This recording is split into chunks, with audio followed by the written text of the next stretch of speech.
Hey everyone, and welcome to Comics from the Multiverse, the DC Comics podcast from Multiverse TV. I am Peter, and I am joined on this special mid-San Diego Comic-Con 2017 edition by Matt. Hey, feeling terrific.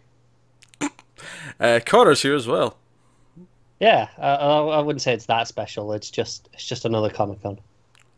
It is, although we actually had a decent amount of comic news, so we'll talk I had about that. Yeah, Who would've that's thought? true. It's a surprising amount. It's actually, I was saying to Matt actually just before you came on, Connors, I actually think it's quite smart how they made a point of announcing all of their comics news on Thursday and Friday, because today, Saturday, is going to be dominated by all the movie news, because all the movie panels are today. So I thought that was actually quite smart to Yeah, separate it lets them. it at least have that 24-hour news cycle to the comic stuff.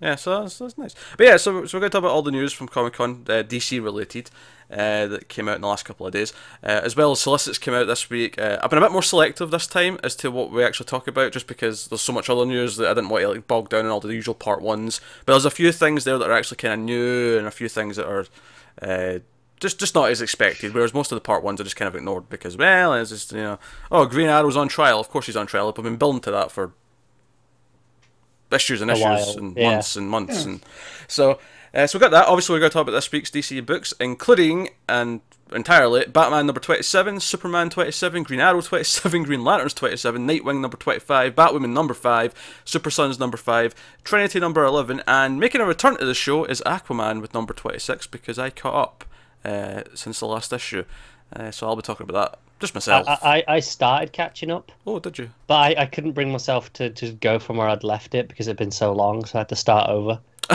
So I got through to issue 7.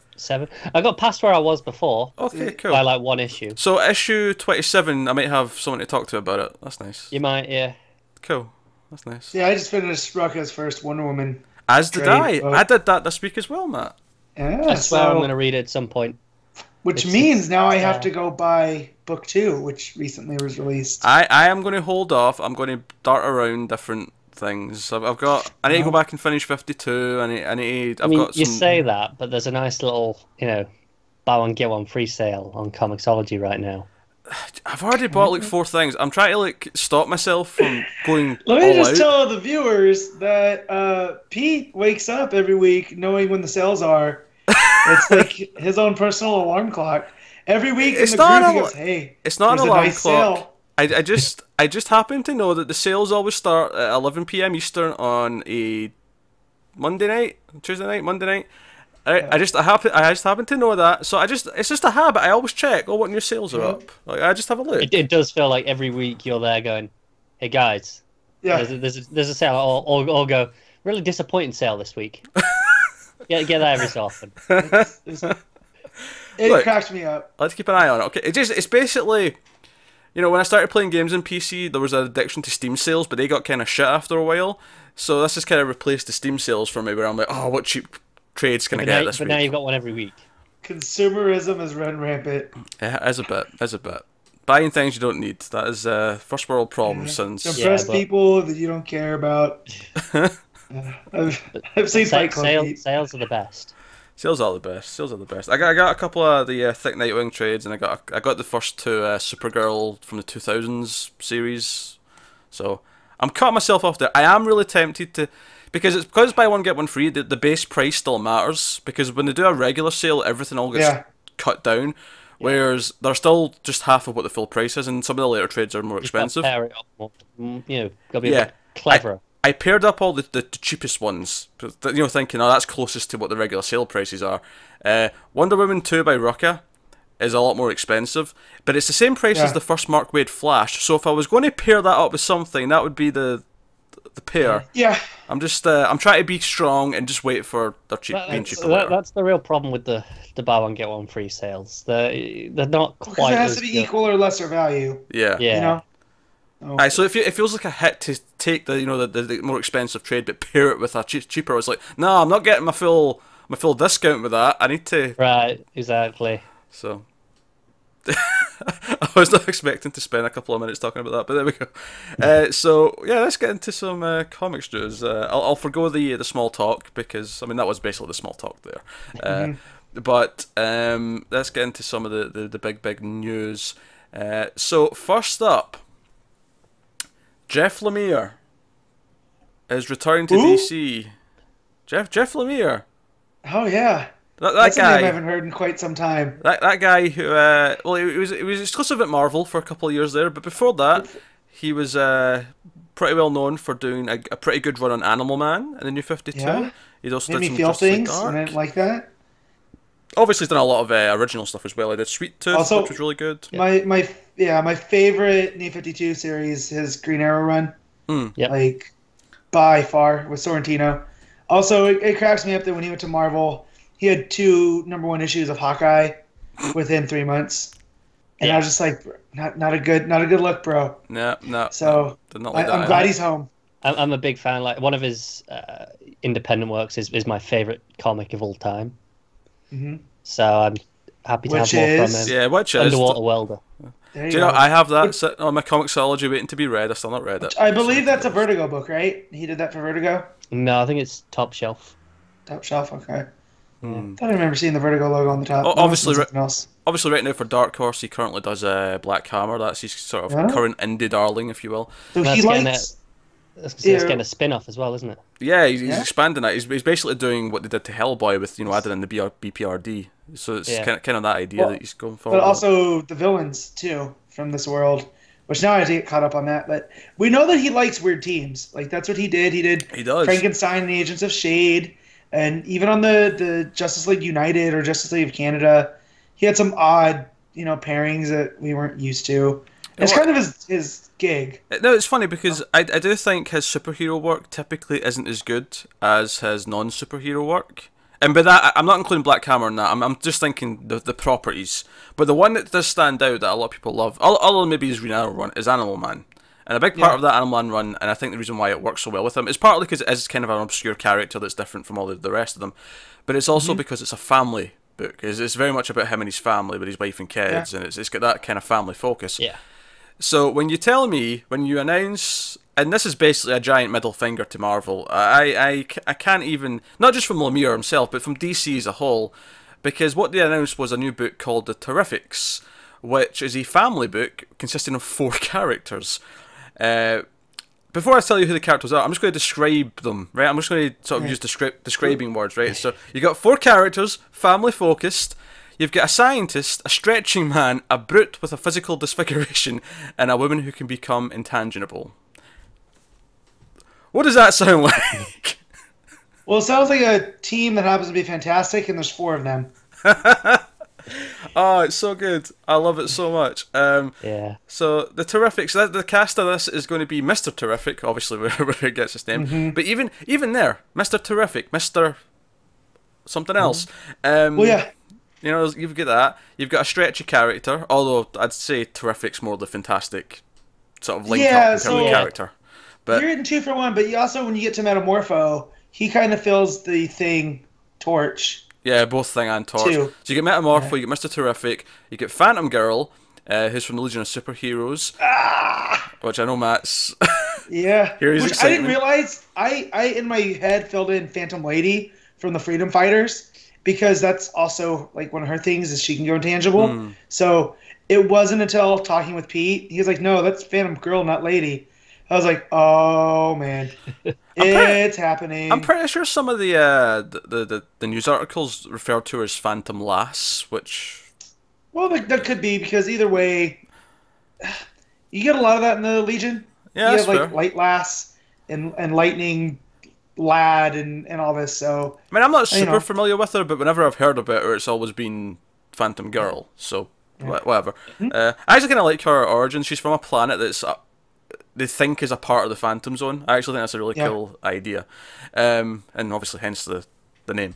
power. And you also have Plastic Man as the 4th one. He's the stretchy one. Yellow Brian. But he has more the attitude of, say, a Johnny Storm. He has that more sort of It's- wisecracking It's sort of like thing. Pete said. It's almost like Glimmers like, oh, so I spent 2 years at this place. They never let me do it. They never let me. So, Do you know, hey, I wonder if he wanted to. I wonder if he genuinely wanted to do Fantastic Four. And this was when Marvel were saying, nah, Fantastic Four's done. That doesn't sell. And obviously Fox have got the movie rights. We don't want to do that anymore. It's done. I wonder. I wouldn't be surprised. And I don't want to beat up on Marvel or anything, but it do. seems right now it's easy right now, isn't it? they're comics. Yeah, it's like kicking a man when he's down. Like, yeah, you can, like, but you shouldn't because you have honor. Except for Connor because he's ginger. They don't know what honor is. But it's like you guys have all of these properties, and you just seem to be rebooting things just to have a new #1 to sell. Like, if you're gonna reboot anything, you could have led with Fantastic Four.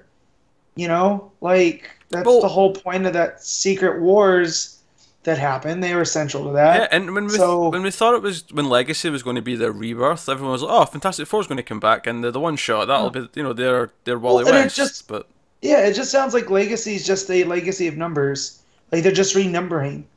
Pretty much. So, but this news, I mean, it's Lemire with a weird team, and just based off of his former stuff, that alone makes me want to buy it. And then you throw these characters in, who have been missing. I mean, don't get me wrong. He tweeted out a Mr. Terrific photo like a day or two before this, and we were all kind of like, "Oh, is he doing JSA? Is it a JSA book?" Yeah. Oh, right now, obviously, we're not ready for that yet, but like, I'm excited about this because it is a weird team, and I like the idea of these characters all getting a chance to like sort of shine a little bit. We were kind of let down with the JLA and that weird team, so maybe this can fill what we were hoping for from that book a little bit, which is nice.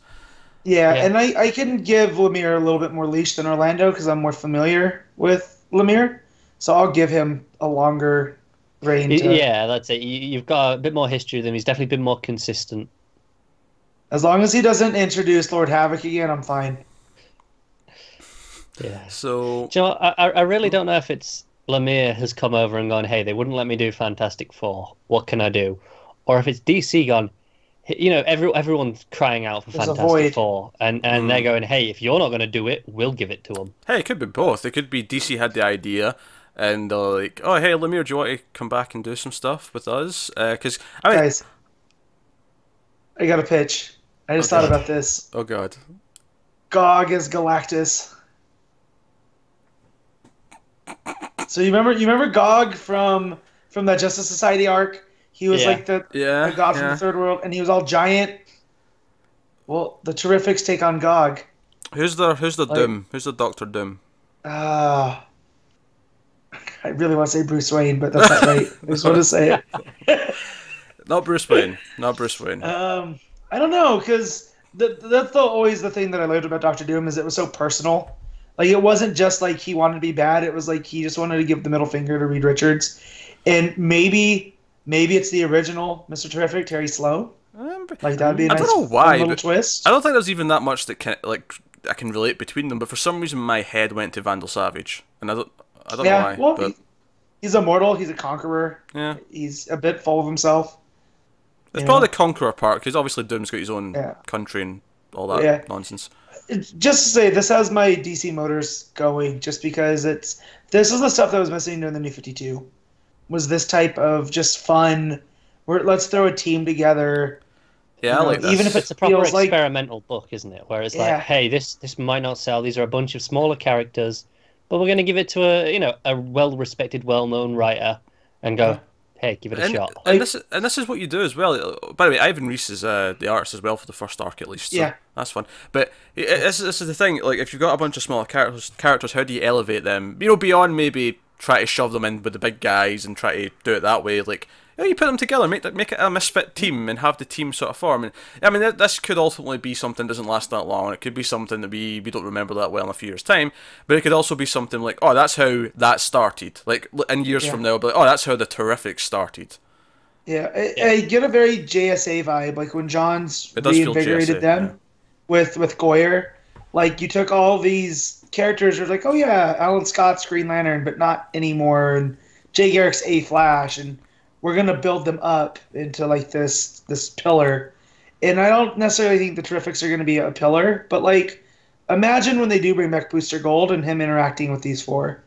Like, that's what type of thing with the time traveler, like, oh, you guys aren't supposed to be here. Is that how you judge team. any new possible book, Matt? You just think, would I like Booster Gold interacting with this new team? Either Booster Gold or the Legion of Superheroes. It's got to be a time traveler. Well, that's the other maybe thing. Rip Hunter. We mentioned Phantom Girl, obviously, is from Legion of Superheroes, but these characters all, like, Mr. Terrific's from the JSA, Metamorpho was from the Outsiders, and Plastic Man is traditionally been the JLA. So, like, you have like, all these characters from different teams from the past. It just feels the teams that kind of don't exist right now.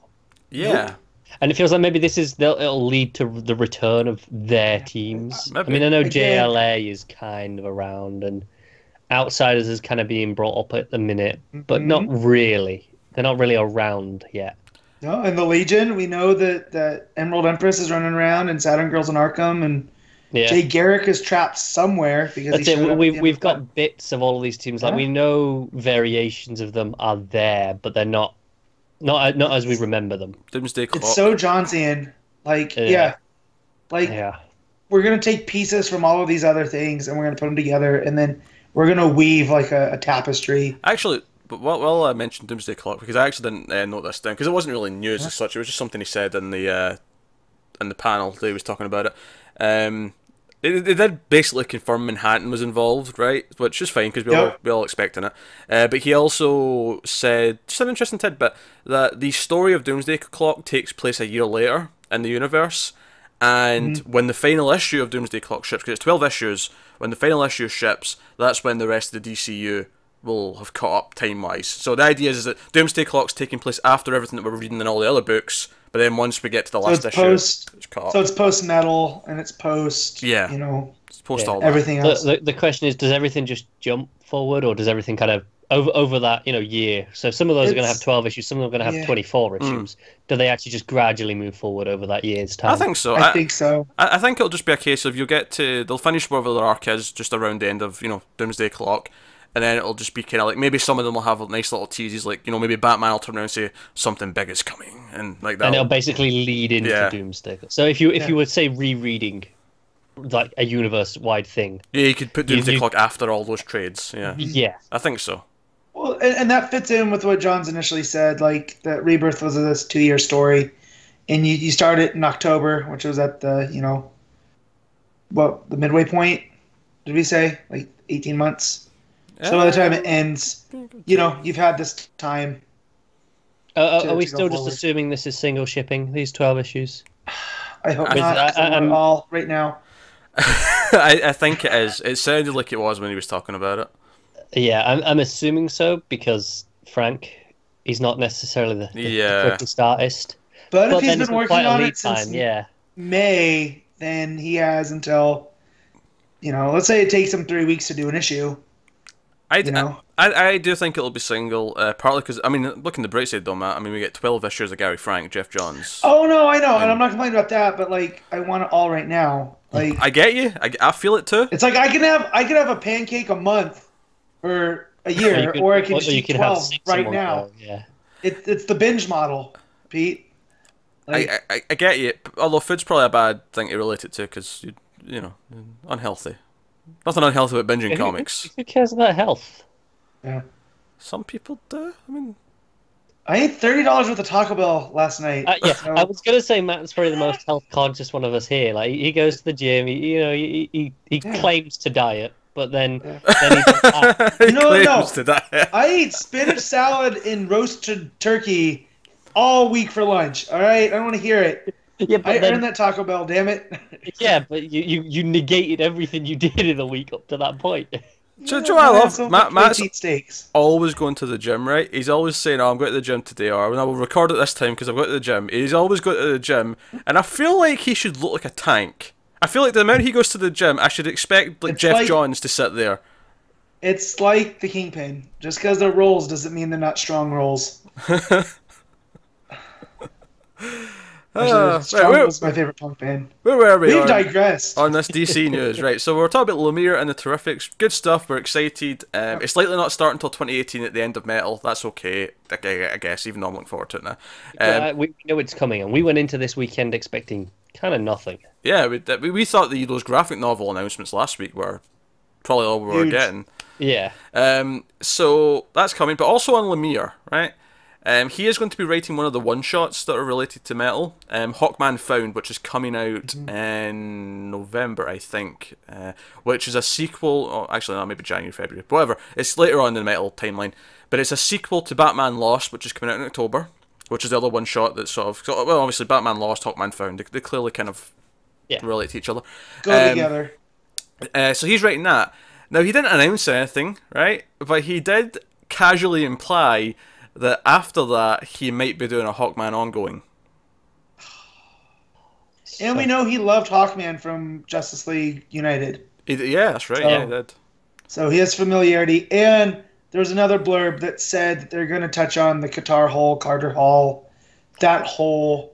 Yeah, that Hawkman Found. They said it'd be in there, didn't they? So, someone, one of the fans at the Q&A asked the question, like, is this the same Hawkman that was in Death of Hawkman? Like, they specifically said that series. They specifically mentioned that, and it flat out just said, "Oh, that'll be brought up in this issue."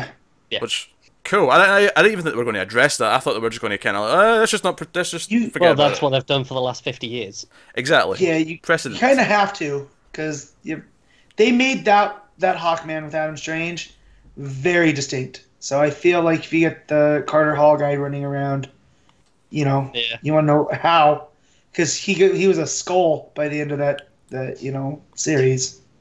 So it's true. It was called Death. And before you get mad at me about spoilers, it was called Death of Hawkman, guys. All right, it's in the title.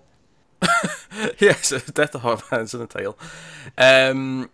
So that's cool. That's really good. So Lemire on at least one ongoing book and possibly a second. And I actually I think it's kind of cool if they reinvigorate Hawkman and make Hawkman more of a, elevate him from a C-lister to a B-lister at the very least. That'd be good. Still, my favorite Hawkman moment is "That's Not My Blood" in John's Justice League of America. Yeah, so good. Pretty good. All right. So next up, I don't think we're as enthusiastic, although this isn't, this is not as exciting as Lemire doing a new kind of Fantastic Four book. But Duke Thomas, Batman's kind of sidekick, who's not a Robin, and he's not really what would be called Lark anymore, and we're not really sure what he is. Well, we kind of guessed that his name was going to be the Signal based on the last issues of the Forge casting and whatnot. So he's getting an ongoing book. He's getting Batman the Signal.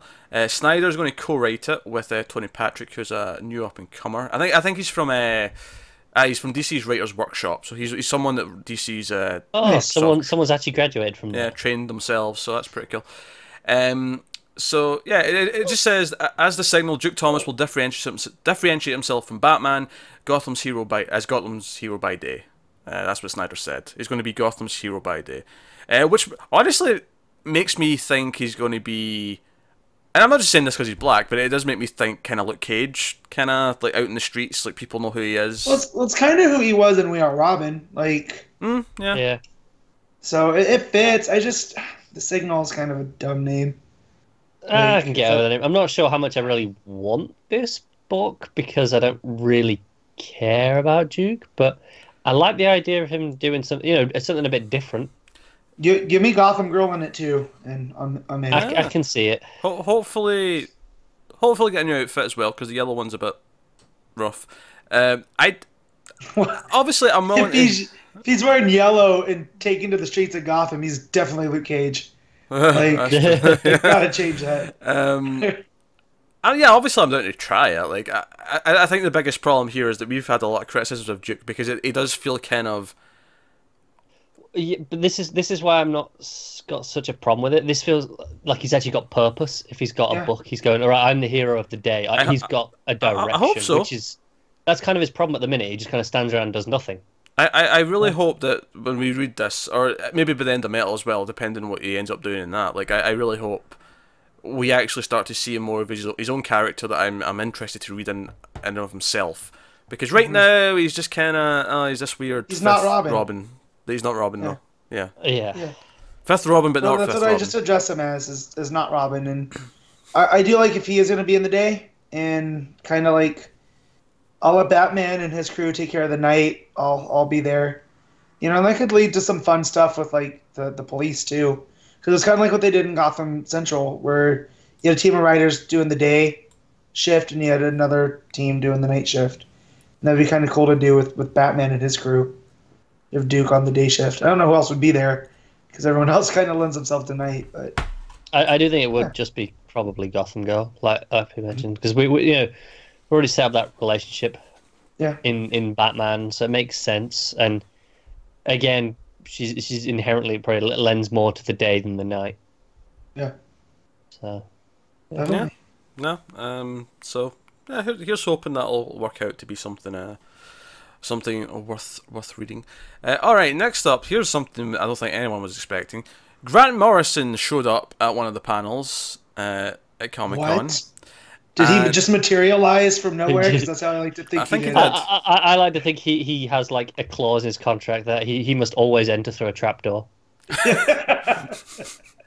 So he showed up. He showed up at the. I think it was the publishers panel. It was just Didio and Jim Lee that were on stage during this one. This was on Thursday, and he showed up and he announced two things. He announced two things that he's doing with DC. They're both graphic novels. They're both going to be, single releases.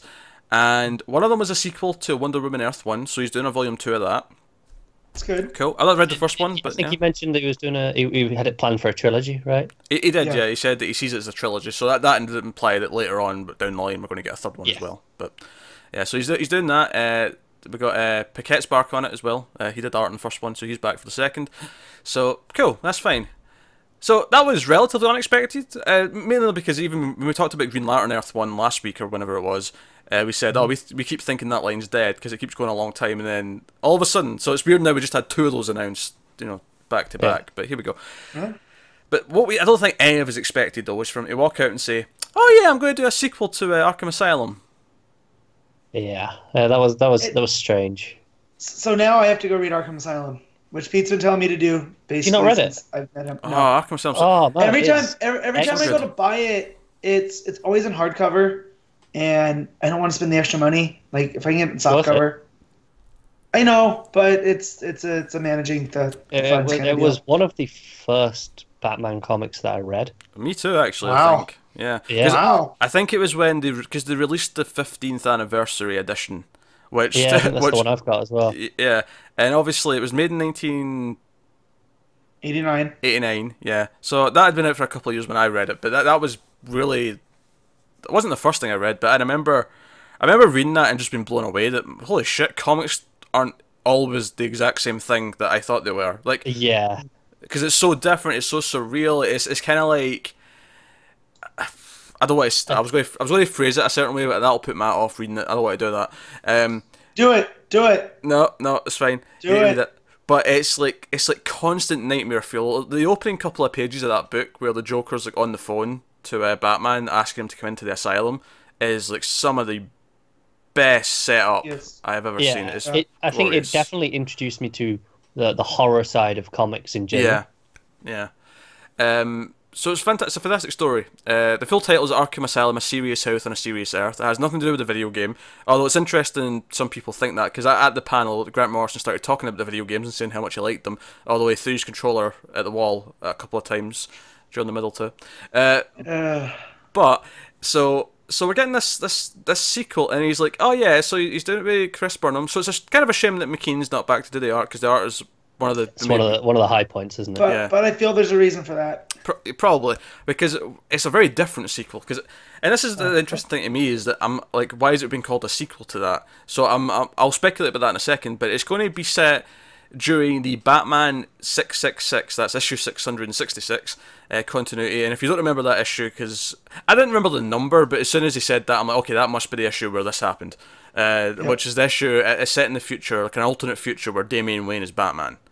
So we're going to have Damian Wayne Batman and a Grant Morrison graphic novel. And he wears that really cool costume that has like kind of like the trench coat, like collar up on the bat suit. And he's got a cat named Alfred. That's like his sole companion in the cave. Like it's a really fun read, just because it came from out of nowhere. It was just that one issue amongst his RAP run. Yeah. Was that Burnham on that issue? I think it was. I want to say it was Kubert back. Let's look this up. No, Burnham did ink. He did some Burnham Batman definitely ink. did ink. Yeah. That's what he did. He did ink and Yeah, and I feel like he did some Batman and Robin with him too, because I think that was Sprouse. I don't know. So I remember there was a Knight and Squire part of. So that was there. So here's the thing, like, I get why he wants to do a graphic novel with Damian and Batman. Like, I think that's cool. Yeah, go ahead, do that. But why is this being titled a sequel to Arkham Asylum? That's the interesting part. So the two things obviously is okay, it must be largely about Arkham Asylum, the building. That must be the setting largely. And secondly, I imagine thematically there must be some things that he feels makes this a sequel to that, even if it's not the same continuity, the same timeline. More of a spiritual sequel rather than a direct sequel. So that is curious to me. Like, is this going to be Damian fighting whatever his version of the Joker is in Arkham Asylum? Yeah, because I think Arkham Asylum is essentially Batman versus his demons. Yes. So I feel like this will probably be that, but for Damian, and it'll be really interesting to see what Damian's demons are. Which will be interesting as well, because with Batman, when you read that book, you understand who Two-Face is, who Poison Ivy is, who all these different characters are. If you don't know the plot of Arkham Asylum, it's basically Joker and the inmates take over the asylum, and they have one demand to free the hostages, is that Batman must go inside and be in there with them because they feel that he belongs.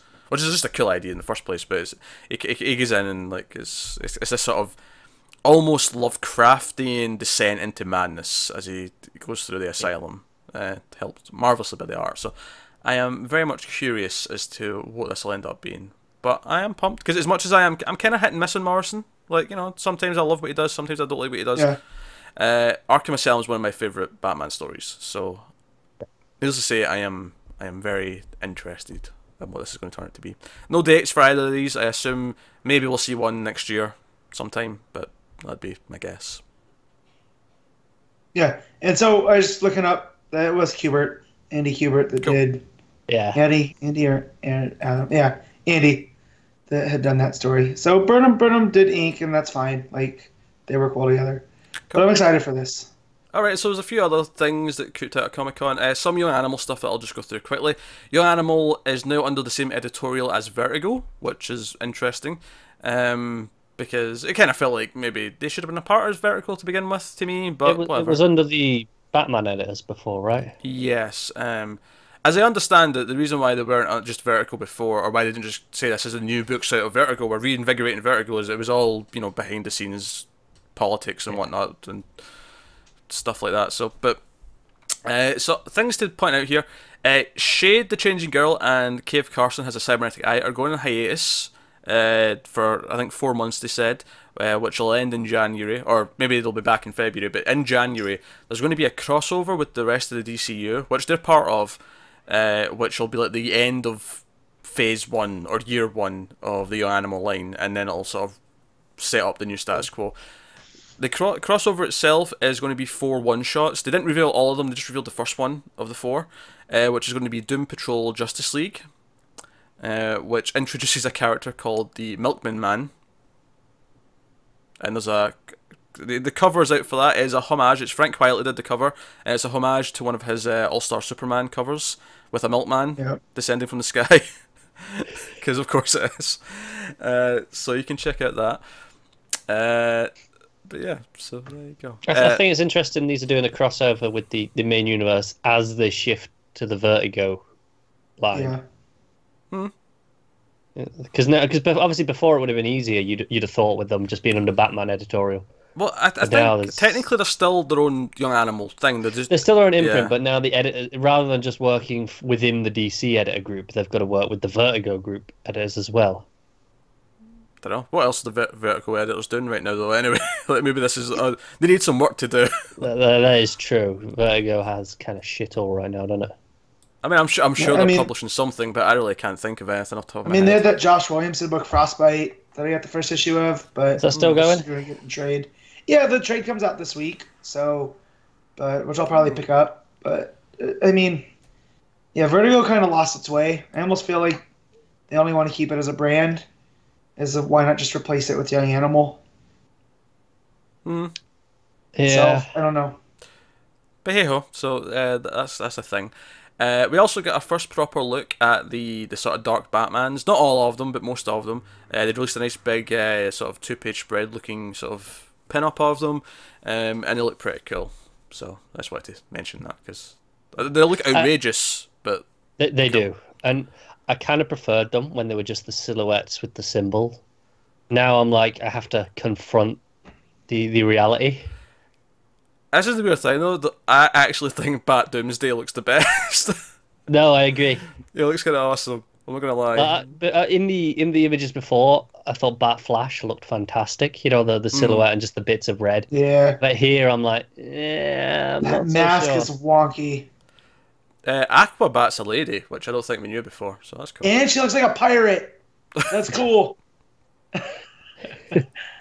If you can't have Vikings, he'll take pirates. Oh, yeah. That's true. Alright, so that is what I've got noted down from DC Comics. They also, obviously there was a lot of stuff, like they had the Young Justice panel, and they showed they showed the full lineup of all the team. You know, no one was missing on any of those images. It was Don't great. worry, he was on another image they released, Matt.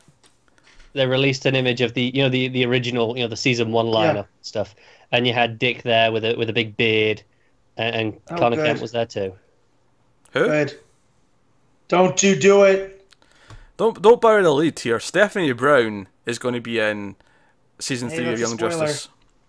Yeah, all the spoilers, all the Stephanie Browns. Love it. I'm so excited. It said coming soon, and I know they said 2018 before, so I'm hoping, quite early 2018. Well, it's going to launch with this streaming service that it's exclusive to, so we'll see when that's coming. Alright, so that was all the Comic-Con stuff.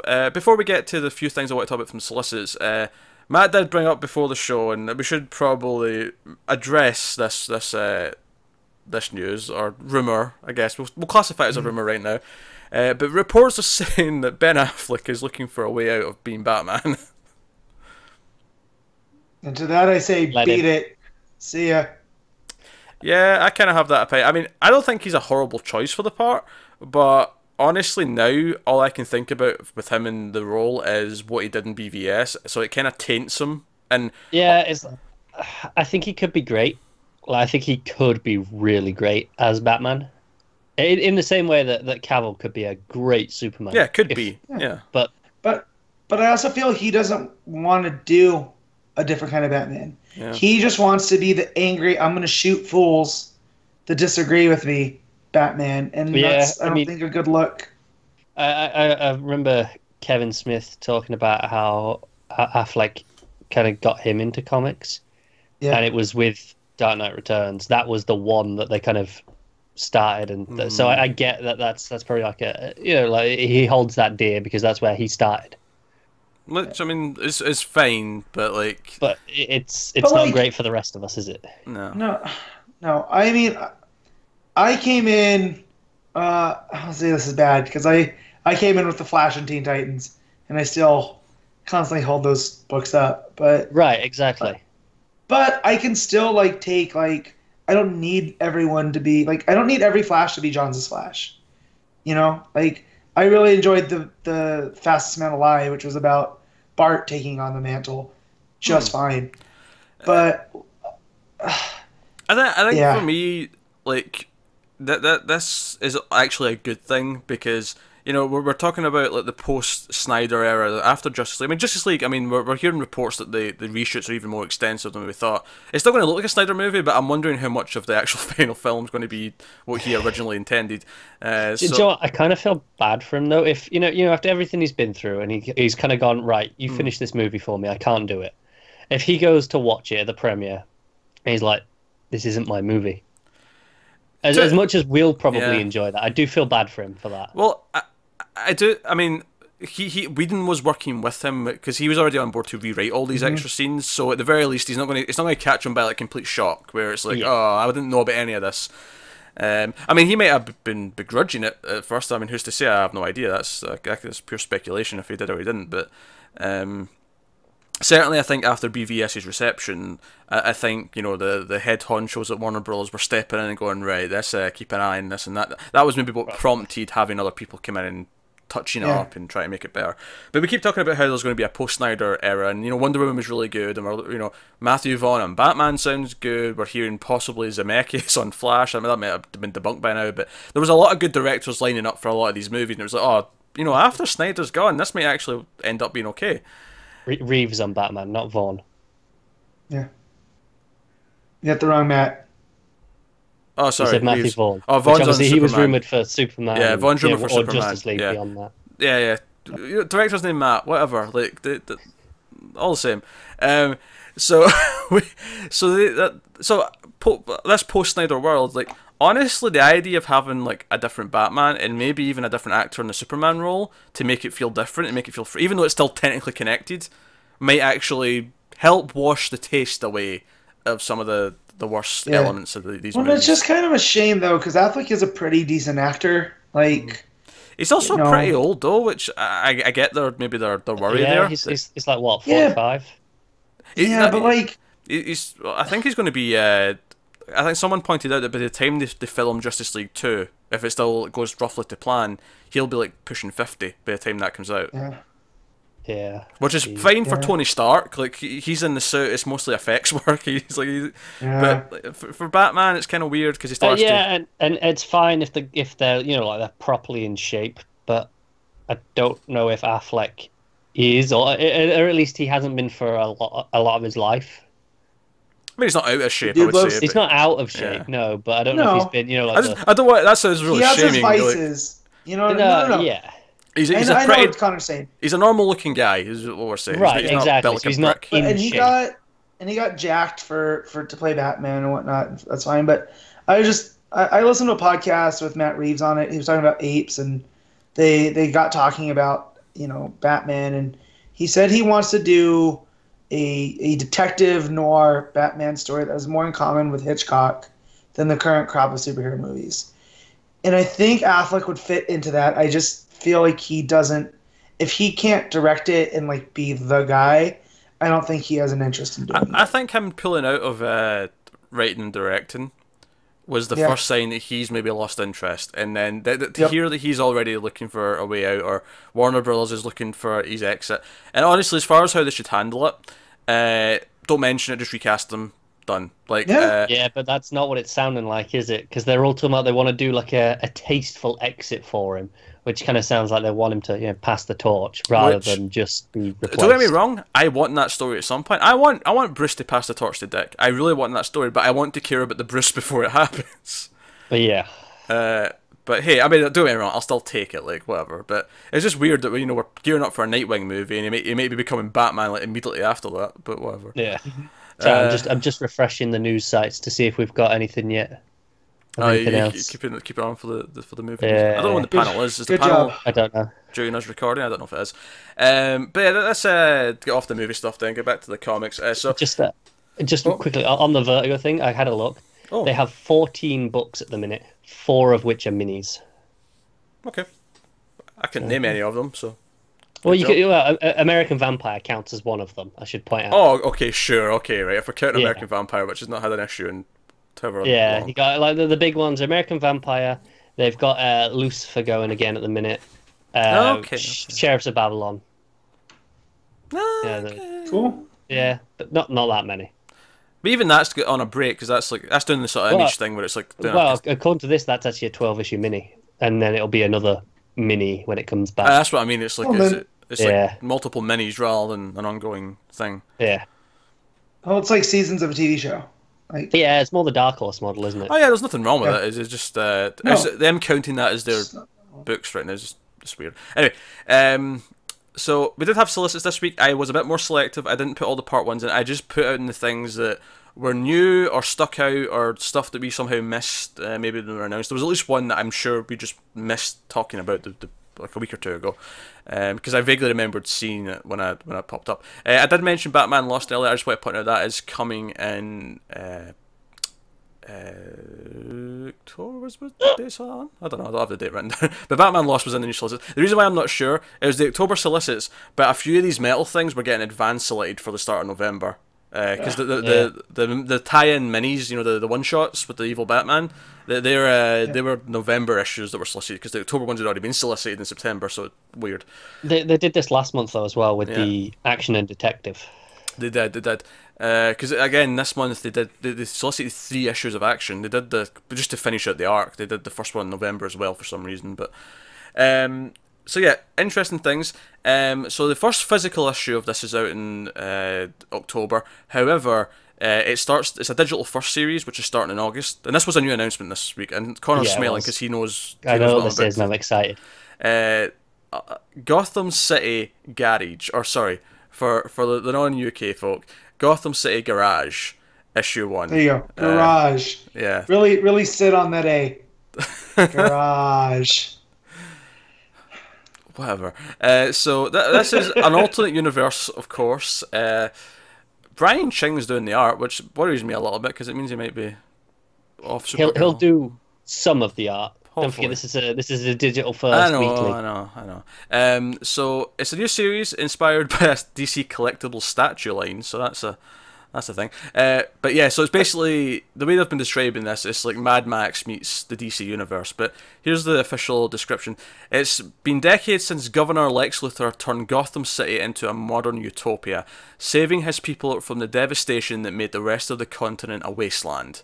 So Gotham still functions. So it's basically, that reminds me of Judge Dredd, actually. You've got the one mega city, and then you've got the rest as a wasteland. Mega City 1. But his city isn't a paradise for everyone. If the Lexi's network misfires and citizens wake up and step out of line, the Bat and his minions are brutal in restoring the status quo. So the Bat and his minions seem to be his like an anonymous police force or whatever. So when young Kara Gordon, Kara was brought up by the Gordon family. So Supergirl was raised by James Gordon, yeah, I know. Whose ride-along tech has never functioned optimally, rushes headlong into the freescape. She's shocked to find that the Gotham City Garage, where new friends might become family if she lives long enough. So it sounds like she's like the main character who... So you've got Supergirl, who was raised... I don't know if she has powers, admittedly. It could just be, a regular human. I have no idea. I'm interested to see if she's just a cross between her and Babs. Could be. And then again, I'm saying she's raised by Gordon. For all I know, this is maybe like she's raised by Barbara Gordon. Like maybe Gordon's the grandfather and he's long gone. Sure. I don't know. It's kind of vague. But yeah, you've got these characters with weird kind of racer versions of their costumes and their own bikes and cars, and I don't know, DC wacky races. Yeah. It sounds kind of insane and potentially fun. The Bombshell series was also based on the statue line, because that came first. And the covers. Yeah, it was the statues, then the covers, and then we got the comic. And again, at the time, it was like, okay, it's based on the statues. This is going to be a cheap cash-in. But it was really good. So I'm kind of... They've set the bar now, so I'm hopeful that this, instead of just being a cheap cash-in, might actually be something good. Honestly, like I kind of like the idea with this one. I'm kind of cool for a post-apocalyptic Mad Max-esque version of the DC universe. I'll be checking out at least that first digital when that hits. Yeah, come August, I'll probably check out the first one as well. I think it's out on a Wednesday, because obviously the digital one's kind of all days of the week. I think it is a Wednesday that it comes out. Well, whatever week it is, that episode will, I'm sure. Especially since it'll be short, because they're like a third of an actual issue. Yeah, they're only like 10 pages. Yeah. So, no. So, they seem I think they're pumping them out quite quick, because issue 2 was also solicited, the physical version, for October. So it seems like they're going to have a lot they might be just playing catch-up at the start, so they don't fall too far behind. Because I know Bombshell's occasionally double-shipped, and occasionally did like an annual just to cram some more out, so it wasn't too far behind the digital. Oh, okay. Here's another thing that's happening then in the solicits in October. Harley and Ivy meet Betty and Veronica, issue 1, by Paul Dini and Martin Draco. Yeah. Betty and Veronica, of course, from Archie Comics, if you're not familiar with that whole shebang. Mm-hmm. So, free college tuition for all Riverdale students. That's the plan after the town drains wetlands that lie between it and Gotham City. Where is Riverdale compared to Gotham City on the map? I'm curious. Across the wetlands. Across the wetlands. Okay, so they build a new campus. They only snag a certain botany-obsessed supervillain when Poison Ivy enlists her bestie Harley to kidnap both Veronica Lodge, daughter of Riverdale's most important citizen, and her friend Betty. She's counting on some assistance, and then the mayhem that ensues will probably work as well. Joe, I've never read any Archie comics, I watched Riverdale, but I've never actually read any of the comics.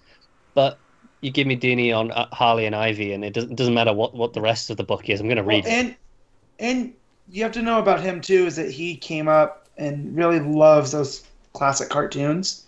So by extension, Archie comics, and he finally gets to play in that sandbox, and I'm excited to see what he does. Honestly, my only concern is DC are throwing too many new books at me that I actually want to read. So that's the one issue. It's such a good problem to have because I remember, not reading a lot of DC. Oh man, 18 months ago. Oh yeah, New 52 towards the end. It was like, I've got 2 books a month. Not a week, a month. Just to put that in perspective. Can you imagine only having 2 books a week right now? The podcast would be short, I'll tell you that much. It'd be a short episode each week. And then finally, the last thing I wanted to point out from the solicits, because I do remember seeing this pop up a week before, and I must have missed it when I was looking through for news for last week's show. But Ragman's getting I think it's a mini. Ragman's getting a new book, written by Ray Fox, who I actually really liked his Gotham by Midnight series in the New 52, so I'm somewhat intrigued by this. The description we've got here: after a failed mission to raid a tomb in the Israeli desert, war veteran Rory Harper is plagued by the death of his partners. As Rory battles his guilt back in Gotham City, he discovers that what was in the tomb has followed him home and is about to change his life. But as Rory begins his journey, an evil is invading Gotham City, and it wants what he's discovered. A hero is born in this visionary reimagining of the Ragman mythos by writer Ray Fox and artist Inaki Miranda. So it's a new origin for Ragman. Which I guess if they want to use them in something else. It's a reminder. Yeah. Especially since I feel like most people, even a lot of DC folk, probably haven't read a lot of Ragman. No. And it's kind of starting to feel like a lot of these minis are leading somewhere. Like, we know Death of Hawkman, we know where that's going now. The Captain Atom one feels very much like it was setting something up for the future. So it makes me wonder, have they got plans for Ragman down the line? Maybe, yeah. I could see him joining. Magic seems to be at a loss in DC right now. So the fact that this could be the reintroduction that we need outside of Constantine. I could see him joining the JLA later. I could see him joining the JSA when that launches. I could see Ragman popping up in a lot of different things. Yeah. If the Terrifics weren't limited to 4 because we have to give the finger to Marvel, I could see Ragman joining that. So, but there you go. That's all the news. That was a lot of news this week, but it's Comic-Con, so I guess that makes a lot of sense. So, I guess with that said, we can finally start talking about comics. And the first book we're going to talk about this week is Batman number 27, Tom King writing, Clay Mann on the art. And of course it's not Jaron, but this is kind of the first of 2 interlude issues where we focus on Kite Man, of all people. Who would have thought last year when we got that Kite Man hell yeah joke that we were going to get a whole issue that makes Kite Man a beloved character? The fact that hell yeah has now got significance beyond just being a punchline. Yeah, it has meaning. I'm still going to laugh at it. I still love it in that way. But it's changed your perspective on it, hasn't it? Yeah. Yes, because it turns out... Big time. So the reason why he becomes Kite Man, and the reason... Because what this issue is, it's basically the origin of Kite Man. It's why he becomes Kite Man. And he was this guy who... he did aerodynamics, and he did some work for supervillains, and he gets caught up in the Joker-Riddler war because Batman makes him set up a meeting with the Joker because he knows he can get to him because he's worked with him before, and then Riddler finds out and he comes and kidnaps him and makes him do a double cross plan, and then Batman finds out about that, so he goes back to Batman and sets up a sort of triple cross plan, and then the Joker's pissed at him, and the whole thing sort of goes that way, and it's basically all this tragedy, and it ends up that Riddler is actually... And we set up in one of the last issues of this arc that Riddler is not above going after family members. We really set that up with the prison guards. And we see it again here where he's like, oh, your wife and your son live here, and this is their names and whatnot. And later on we find out that his son really loves kites. He sees his son flying a kite. And it turns out the Riddler poisoned, they put stuff on the kite rope, which is, made his son ill. Yeah, so terrible. It's very dark. And Kite Man's, distraught about this, and we keep hearing news bulletins about the war going on, and they're debating should we pick a side? Should we give arms to one of the sides so they beat the other and we can end this war once and for all? And it's as he's got it, it's like, so because the Riddler's the one who's like obviously done this to his son, Kite Man ultimately is going to side with the Joker, and we see him like making a kite, and the reason why the hell yeah comes into it is because his son said hell yeah whilst flying a kite, and he gave him out of trouble for it. And then later on after he's ill, his kid's like what, 9, 10? Yeah, something like that.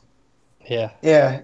And he says that you shouldn't say that, it's not good and whatnot. And so yeah, at the end, at that moment, he goes, "What are you, Kite Man?" Oh, before that, his son says it again. Like he brings it up and he's on the hospital bed and he says, "Oh, I said that word again. I know I'm not supposed to." Yeah, because that was it. The story was that his grandma always said that if you say that, that's where you're gonna go.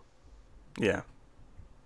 Yeah, and obviously Kite Man kind of accepts, you know what, I am going to hell. I'm becoming a villain to avenge my son. Basically, was the kind of the ultimate gist of it. And it's like, is that any different than Batman becoming a hero to avenge his parents? Like, it's this weird feedback loop. That it's similar. Obviously, there's differences, but like it depends. It depends what Kite Man ultimately is going to end up doing here. Like, how dark is Kite Man? Does Kite Man kill people? Does he? Right. You know, I don't know. Yeah. Well, I just mean it's a nice balance to that. You know, like we see that Bruce lost his parents, and that was his motivation going forward. And now, Kite Man, who wanted no part, like we see throughout this entire issue, he's trying to dodge people. He tries to dodge Batman. He tries to dodge Joker and Riddler, and he just can't seem. Like it's a microcosm of this war of jokes and riddles that even this guy, you know, random Joe Schmo, can't stay out of it. And I like that, and especially with King's, you know, background in this, what was it, the CIA? Yeah. Like, it kind of speaks to other certain world events where you have an uprising of that kind, and do you arm the other side because it's better that one side takes out the other? Do you try to mediate between the sides? Is there any actual talking? Actually, comparing that to his time in the CIA with those issues is actually a really smart link. I never even thought of that. That's actually really good. Yeah. It's like when you said the feedback loop kind of thing. That's very much, you know, those issues that we're talking about, you know, arming, and it comes back, and it's like it's your own problem then, and this is kind of what Riddler has essentially made Kite Man his own problem here. Yep. I'll tell you what I like about this issue a lot. I like that, obviously, we've got a fill-in artist. The art's still pretty good. There's some really standout moments for me, but I like that despite the fact that it's kind of this, like, almost tangent, right? It's still very much about the war of joking riddles, because it's the effect on someone else. But it also keeps building to those same themes of, like, Batman's guilt over everything that was happening and what drove him. Because in this issue, like, after Batman, like, because he promises him, I would protect your son, and he's fine, he's safe. And he assures him of that. And then later on, when Kite Man's actually at the hospital with his son, and there's that fantastic panel of Batman, like, you can just see, like, parts of him because the blinds, it's just the lines of light as he's standing in the shadows. And even though nothing's being said, you get the guilt. Batman feels partly responsible. It's not just the guilt. You can only see like a little bit of his face anyway, because, you know, like you say, it's all in the lines. But you can see the anger. You know, that he's kind of let someone get caught, but he's angry at himself, not just feeling guilty. He by going to Kite Man first, he initiated this whole line of events, and then he promised he would protect his son, and then he couldn't. He failed to do that. So there's so much like guilt and anger wrapped up in this. And again, as much as this is very much a kind of a tangent issue in terms of the main story, everything thematically still links in with Batman feeling guilty and what does all this drive him to do, which is what he's telling Selina in present day. Yeah. So it's good. It does, and the panel that really gets me is probably my favorite panel of the book. Is it's right after that page, that panel that you just said. It's you know, Kite Man's sitting on the roof and Batman stood behind him, but he's just got his head down. Like, you can tell he's just. How often do you see Batman with his head down, like that? Yeah, he has nothing to say. He can't. Yeah. Yeah, there's nothing he can do or say. He's failed, and he tries, but he's kind of, he knows he's just kind of saying the words. Yeah. It's great. Yeah, no, it was a great issue. Also, Kite Man's name being Charles Brown, you know, that was a touch too, because Joker brings that up, you know, like the comic strip character and whatnot, and yeah, there's this issue is full of a lot of good moments. I think just because it does focus on an average person, Like, yeah, he becomes Kite Man, but up to this, who was he? Like, we just know he was good with aerodynamics, because that's why Joker had initially brought him in. Here's which, by the way, the fact that Kite Man's good with aerodynamics is just a fantastic link. Yeah, in it terms of makes sense, doesn't it? How he's good with these, like, his gliders and whatever else. Yeah. One of our favourite moments of the book, I'm looking at now, is when he gets the phone call from Riddler, and Riddler gives him the riddle that it's basically revealing that he's done something to his son. That page is just the kite flying, but then it falls and it lands on the ground. Crashes. And it's as if you imagine the panels of the camera's also tilting as it's doing it. It's a fantastic. It shows you the feeling of what's happening, and the feeling not only of the fact that his son's literally falling dead, but the fact that just like the feeling in Kite Man's stomach churning and like realizing what's happening. It's like his world's just falling away from him. All of it said with the kite just falling to the ground. It's great. Yeah. It is. Love it. Also, just the name in general, the Ballad of Kite Man. Yeah. What a fantastic name. Pretty good. No? Yeah. What did we think of obviously we mentioned art a little bit. What did you think of Mann's art here? I think it's solid. I think he's usually pretty dependable. It works very sequentially. Mike. But no, what I was saying before my Brainiac was he tells a really good story sequentially, because there's those sequences in the bar, like where he's just sitting there, but everything else is going on around him.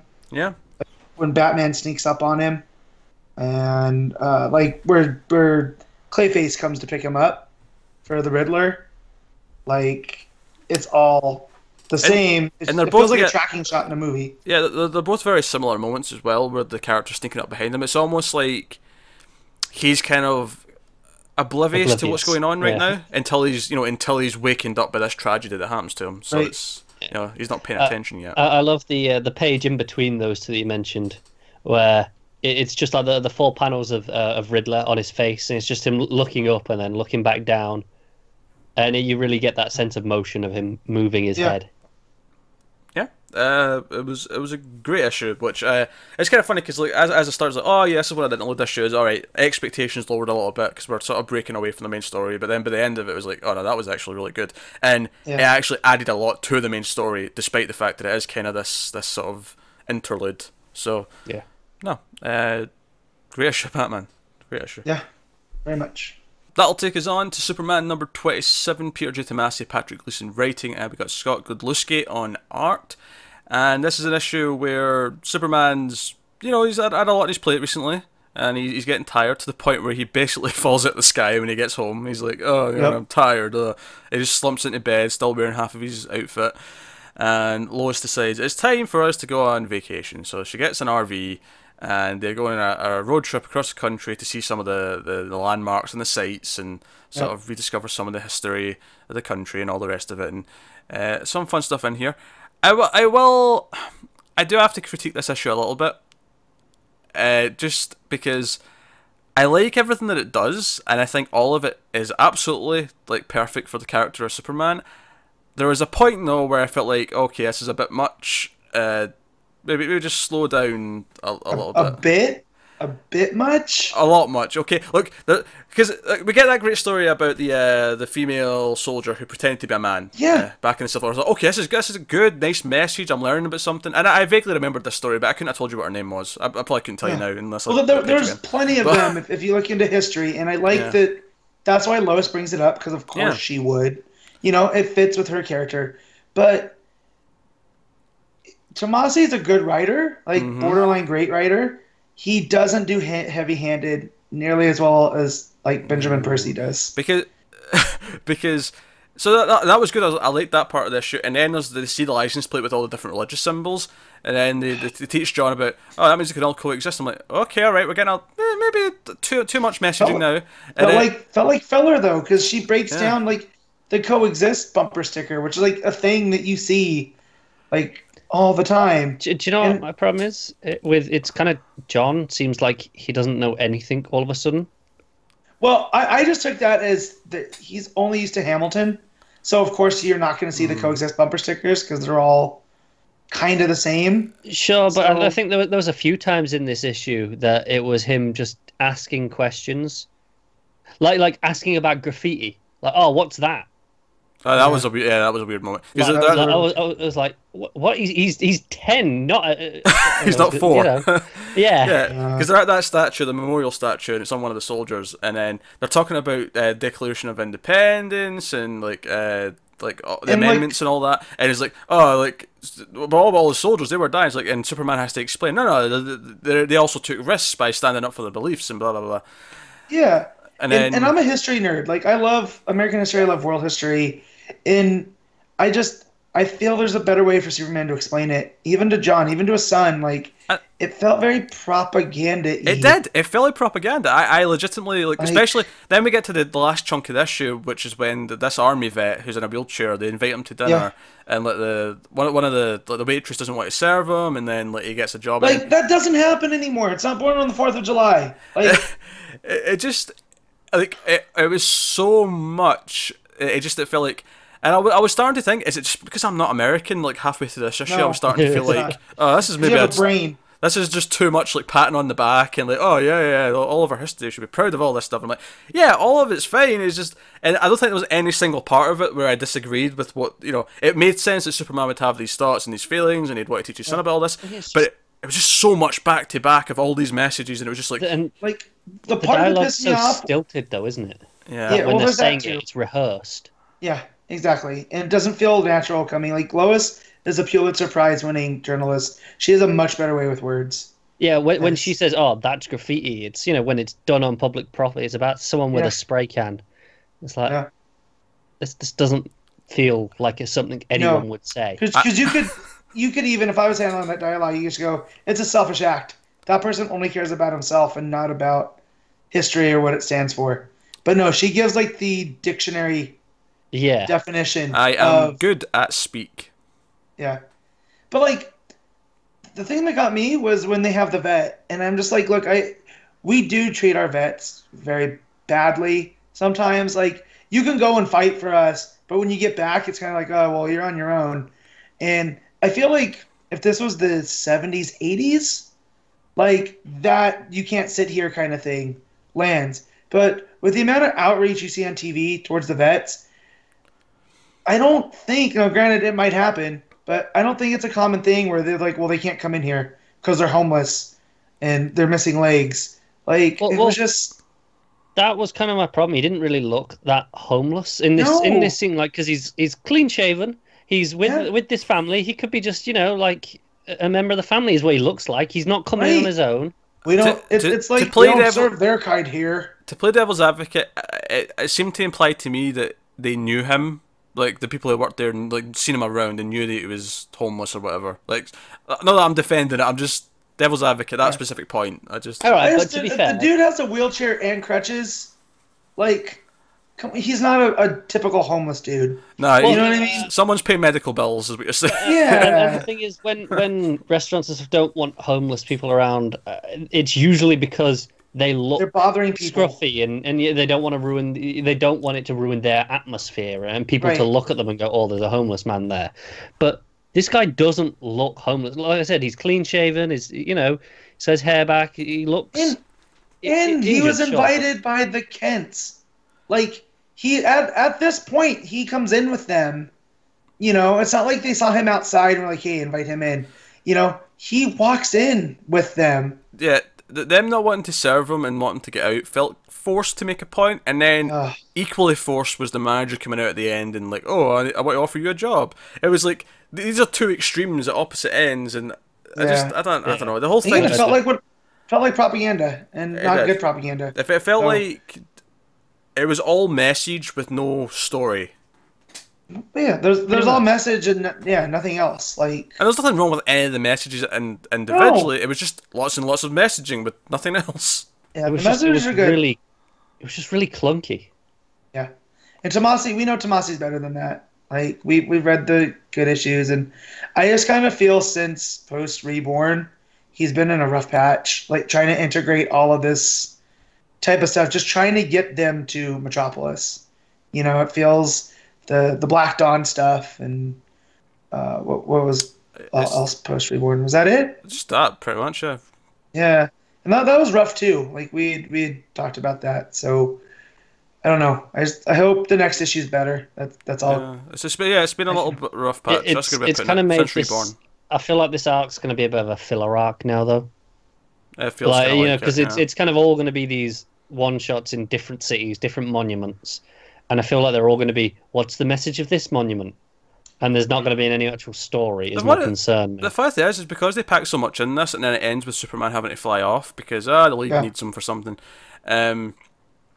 But he does it on the off time. Like, John's already in bed. Yeah. So I do appreciate that they're trying to get family time in. It feels like it's actually wrapped up. I actually feel like this is a one shot, except for the fact that it says it's part 1 of an arc. And I'm like, oh, okay. Yeah. Is it 3 or 4? Sorry? Is it 3 or 4 parts? I have no idea. Okay. So if it's 3, we might be in for a long haul of just really bad dialogue. But if it's 4, I can see him. This gets it out, and now we can focus on John and Lois doing like kind of some bonding if Superman's gone. Just because we haven't really got to see any of that. Like we know like it's a mother-son type thing, but we haven't really seen them by themselves. That's it. It's obviously the last bit of dialogue is Supes flying off and said he'll be back for breakfast. Promise. And I'm like, okay, so he's not going to be there.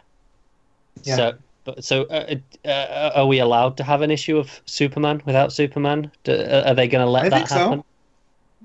That's kind of cool. I'd want that. I'd want it to be, you know, John and Lois, like you said. I think that could be interesting. And if they see him in the news, like in the background, like we do one of those type of stories, you know, he's helping with the League in this city, and you just keep getting reports of it, and John being worried, and Lois has to, that's not why we're here. We're here to get a break. You know, Dad has work to do, though. So I don't know. I mean, I think Superman, by his nature, because he is this, the Boy Scout, as it were, and he is this beacon of like pure hope and all that. I think there's an element of Superman that has to be a little bit preachy, but this was like way over a line. I don't need a hammer to the head of it, though. I get him having all of those views that he talked about. All those. That makes sense. Of course, he has those opinions. But I feel like he's a journalist. He can express himself better than that. Yeah, well, I can accept the Clark Kent kind of stuff because he is kind of farm boy. And yeah, he's smart, but he's kind of down home.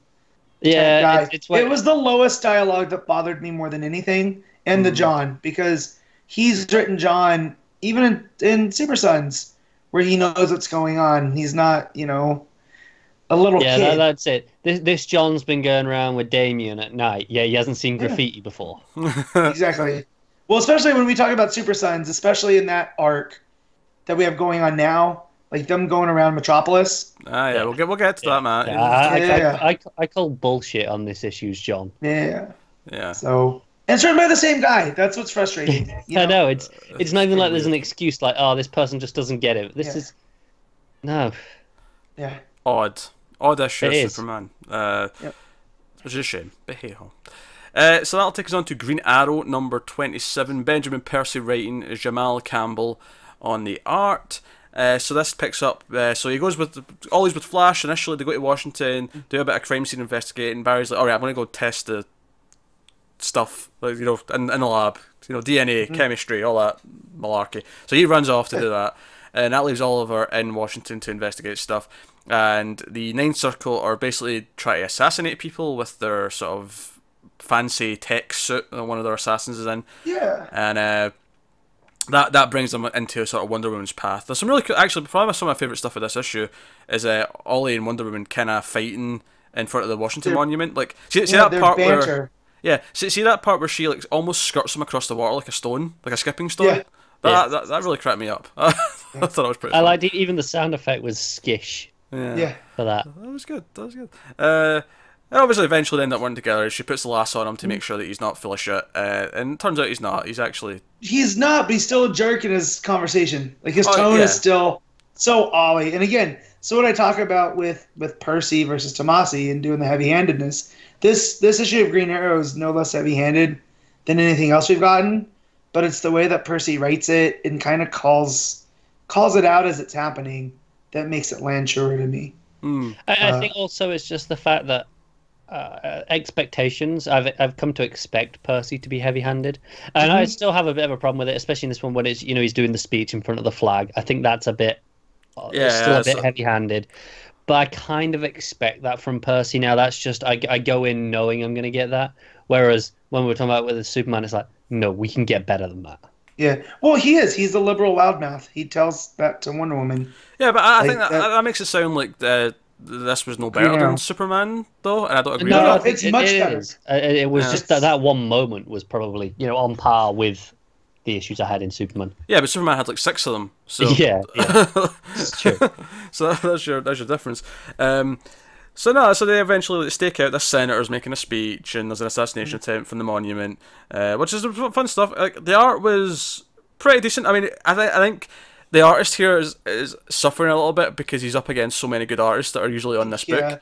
And I think it mostly is okay. I think Wonder Woman looks a little bit funky in a couple of scenes. Flash looked a little bit funky at the start. I think the actual Green Arrow characters, though, mostly look pretty good. It's the guest star superheroes that look a bit off to me. Yeah.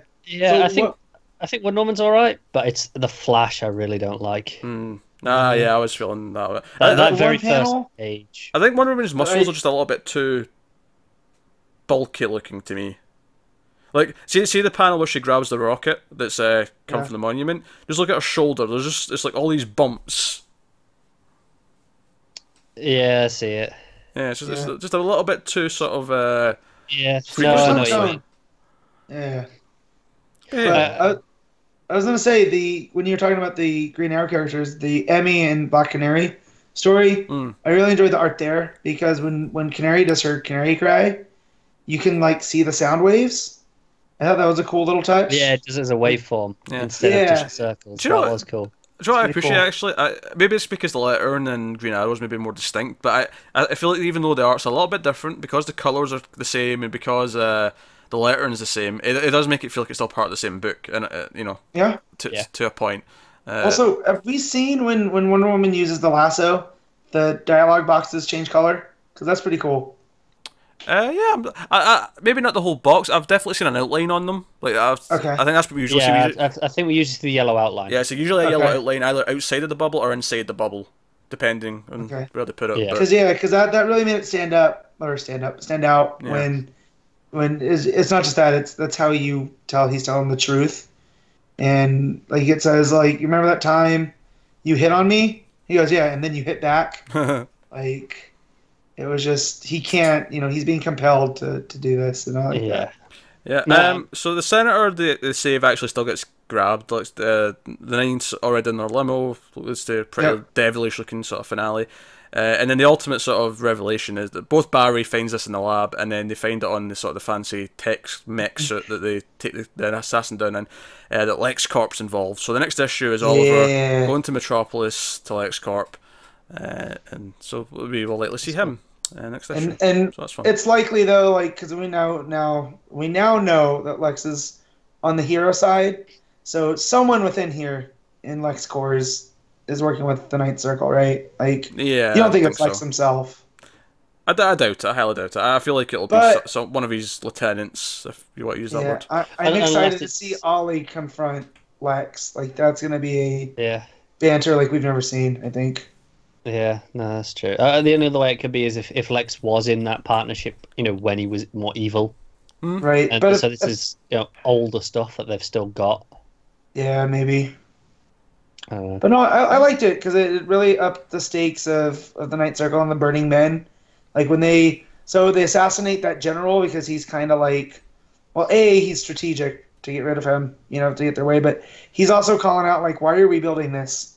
Like, this is so much wasted money. Yeah, all this weird high-tech shit. We could just drop some old-fashioned bombs. That works just as well. Yeah.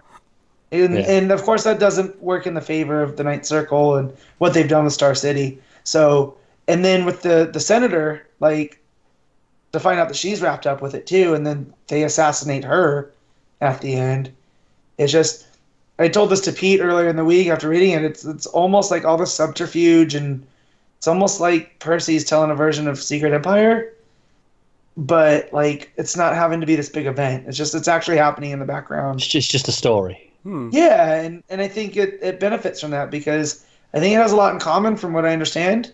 What's going on over there at Old Marvel, but it doesn't have these shock values. He's able just to tell the story for what it needs to be. Yeah, Green Arrow's not a Nazi, so that's nice. That helps. Or fascist, because I mean that would be the worst thing for him.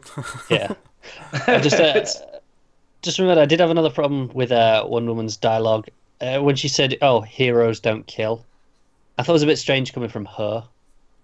Yeah. Yeah. Actually, my only problem with Wonder Woman's dialogue, actually, that one didn't stick out to me. For whatever reason, I don't have a problem with that. Because at least heroes shouldn't, like, even if she is willing to kill, like, the idea that heroes shouldn't be, like, going out their way to kill or whatever still kind of No, but it was hero. They don't kill was in bold. Like, she was really putting emphasis on it, and I was like, I mean, if you told me that coming from one of the, he's going to visit all these other heroes in this arc. That's the point. Yeah.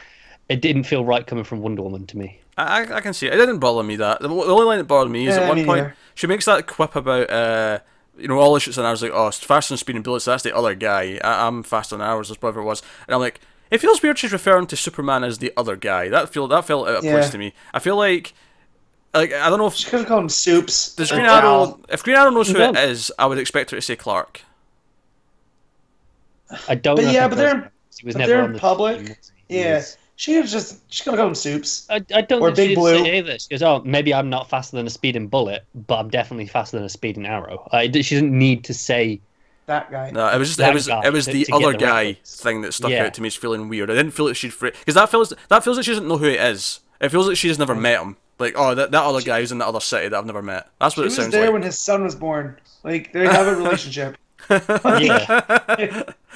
Aunt Diana as far as John's concerned. Yeah, she's the godmother to John. Yeah, exactly. And that makes Batman the godfather, I suppose. Does that mean if something happens to Lois and Clark that Batman and Wonder Woman have to shack up to look after John? No, I think he splits time between Virginia and Gotham. So or he's like, oh shit, if I stay at Batman's house I need to hang out with Damian all day. No, right, okay, hey, Wonder Woman. I don't think Pete knows how godparents work. Well, I do. I'm cracking some jokes. Give me peace. Yeah. Although I do like the idea of Alfred having a hand in raising John, just because he could turn him into sassy, just like he is, to deal with Damian. Like, he'd be the perfect foil. So we're missing out on that. I can see it. Yeah. All right, get some more of that in Super Sons. Let's move on to Green Lanterns number 27. Sam Humphries writing, Ronan Cliquet on art. This is the it's kind of the start of the next arc, but it's basically we had them slingshot across whatever when Volthoom tried to activate the ring, and Jessica's ring kind of fought back, and they ended up somewhere. So we find out where they are. They are billions of years ago on Earth. I like we find that out later. We do find that out later, but. Joe, I like that, and Simon even points this out, that the continents aren't in the right place. I like that they actually thought of that, and because the continents used to all be one giant continent, and then they split apart. Pangea. Yeah, which when I first found that out, by the way, I really loved it. If you look at the way they fit together, that they still actually fit together like jigsaw pieces. You can actually look at the map right now and see if you just went like that and just shifted them around, you can see how Africa fits into like. This is how I can tell that North and South America. He doesn't spend his time watching science stuff like I do. No, I don't. No. I don't. No. I just was just like, that's a well-known fact, Pete. Yeah. It's not well known. I didn't know it. It's pretty well known. Now, you know now, even though it's two comic books. To be fair, I never. Well, no, I found it before this, but I never. To be fair, I didn't take geography in school. I went with the history. But I learned this is history. Science. It's both. Billions years ago. It's science. 65 million. Yeah. Well, I did chemistry. I didn't do the other sciences. You are definitely a physical science type of guy versus my more biologically driven mindset. Like, your facts and figures. I did this in when you're 10. Yeah. What do you want me to tell you? It wasn't on the curriculum. What do you want from me? You clearly have shit. Yeah, but anyways, I liked the fact that they set us up like we were on this alien planet and the rings wouldn't work and we don't know why because they're so far off. And then it's revealed like, oh no, that's because we're back in time. And Jessica's ring still works. It just can't communicate with anyone. Yeah, but like it can't locate any of the other. Yeah, but it's still forming constructs. It's still functioning in its typical way. Which I like Jessica's constructs. Like that's the giant cat. The giant. Well, I mean, to be fair, she's going after birds. She is, right. Yeah, but that's really great. The giant cat to save. Oh, Simon. Ooh, Baz, Simon. That one. Who has shards in his skin, which I wonder if that's going to play a role going that was forward. pretty good. Do you know those bird monsters though? Those bird monsters reminded me of the Power Rangers movie. Remember the bird? Tengu? Yeah, them in that. I thought that was they're like Wizard of Oz, the flying monkeys. Yeah. That's what the Tengu were based on in that movie. Yeah, exactly. I didn't see that. So no, giant cat. Props for that. Also the safety seat with the seat belt for Simon. Like, what if I drop you? Yeah. It's total Jessica. Like again, it's Humphries knowing these characters inside now, because of course Simon would be like, "Yeah, I don't need a seatbelt." Just like, "No, yes, you do. It's not for you. It's for me." Sorry, I just realised something else we got in the news we didn't mention. Is he not finishing on this book? Yeah. Oh yeah. Tim Seeley's taken over from issue 36. So I say. Which I don't mind. I like Seeley a lot, but I've come to love Humphries. 36, I think. Yeah, because I think we're too close. I think 35 is his last issue. Right, 35 is his last issue. Sounds about right. Then Seeley's 36. Okay.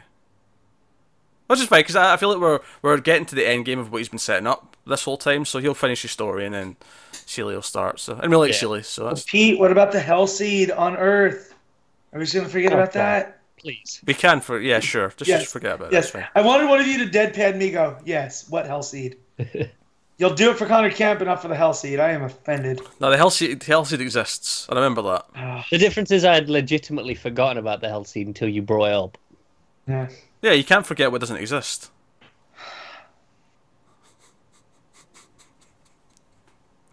So, anyways, so basically, we get the White Lantern entity. Yeah. So the ring, Jessica's ring picks up. There's an entity, maybe a White Lantern. They go find it. There's this beautiful, like, sort of lush mountain with life and all that. And then they go inside it, and it's like this lava pit with all these horrible monsters. But then there's this basically the embryo from 2001: A Space Odyssey is like Star Child. Yeah, the Star Child is in this mountain, and it's like, oh yeah, that's like the dawn of all life. That's like the sort of where everything comes from. It's still forming though. That's how they figure out they're like 10 billion years in the past. But then obviously the big cliffhanger at the end is that the seven, what appears to be the 7 original Green Lanterns are all coming in to find them because we're back in that time period. Now of course we have glossed over the middle portion of the book with the. Again, I've not been keeping count. Is this the final of the 7? Yes, I don't know. This is the final one. Is this the final one? So we have this AI, this artificial intelligence, that comes from an artificial intelligence sort of planet, and it's these two AIs talking to each other in this complete AI world, and they want to find the creator. So it's kind of this sort of weird technological religion thing where they want to find whoever made them. So they build a body, a robot body, and I love how like 50s science fiction this robot body looks. It's this ridiculously old school looking thing. It's glorious, isn't it? Kind of looks like the Robbie the Robot from Forbidden Planet. Is that the one? Yeah, a little bit. And the idea that the arms are these sort of pipe looking things that come out of like a sort of dome center. Yeah. So it's this robot, and then it's like. And then because he can't talk to his other AI buddies when he comes out, he's like depressed. He's like, oh, maybe I should just shut down. Because it's basically suicidal. It's a suicidal robot. That's basically what it is. Yeah. And then that's when the green ring comes, because he decides to know I have to overcome that fear. And that's when the green ring comes in. He's like, you, Mr. Robot, welcome to the Green Lantern Corps. Well, I didn't say that because the Green Lantern Corps doesn't exist yet. But you know what I mean. Same difference. You've been chosen. You've been chosen. You are needed. You are needed. So we end with Jessica and Simon. All these green energies, they deliberately sort of obscure it, so it's just these green bulbs of light coming at them. But we assume it's these seven lanterns coming for them. Well, yeah, there's 7 of them.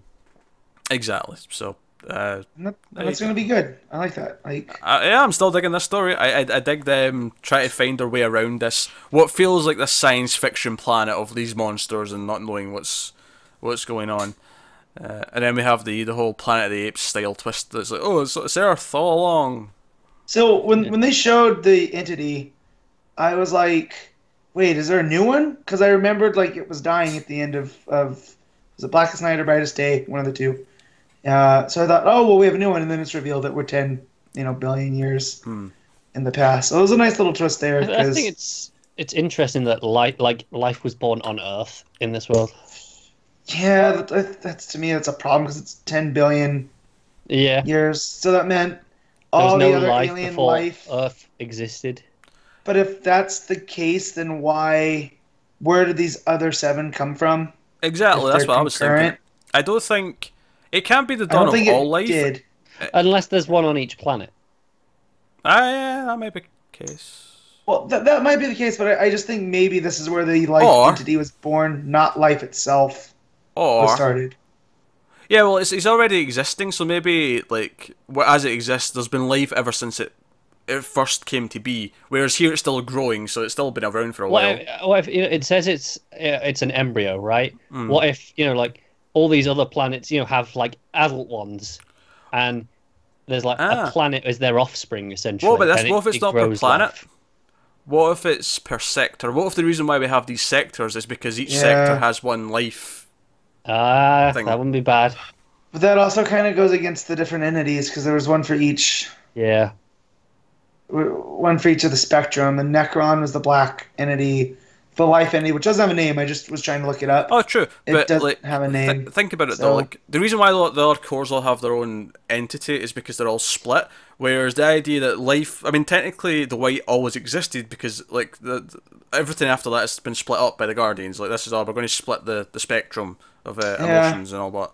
So maybe life was always around, and there's one in each sector, and that's why we have sectors. And obviously, white is technically it's the most powerful because it has access to everything. So maybe another reason it's the most powerful is because there's just more entities. There's more of it to tap into. Yeah, could be. Either way, I'm excited to see where this goes with it because it was nice. As tired as I get of all the different colors and spectrum and whatnot, when it's done well, it really hits that itch that I do like, and I think this is being done well. Oh yeah, I'm having fun. I had fun with this sort of, dangerous planet, sort of fun adventure stuff. Do you know what one of my favourite moments was? When they were going up and they were looking at Earth, like in the past, and Jessica's put a little old school space helmet on Simon. Yeah, it's obviously so he's got some air, but it just looks like one of those glass fish bowls. It's great. Oh, it's pretty good. I am still digging Green Lanterns. It's just being consistent. Yeah. I think this is one of my favourite issues in a while as well. Like, it feels like it's got some direction again. Like, it felt for a little bit like it was spinning its wheels until it got to like 25. Then it kicked up, but then last issue was the interlude issue.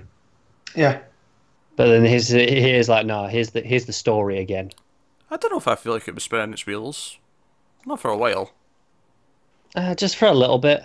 Like the Volthoom stuff was that was kind of going a lot. I was always there, but it wasn't doing anything.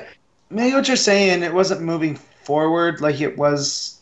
Yeah, and it was like when they went to with the rest of the core, it still felt like it was spinning wheels. Nothing was really happening. Oh, I enjoyed that. I enjoyed it, but it felt like it was spinning wheels still a bit to me. Whereas plot-wise, it just felt like nothing's really going on yet. It's just waiting.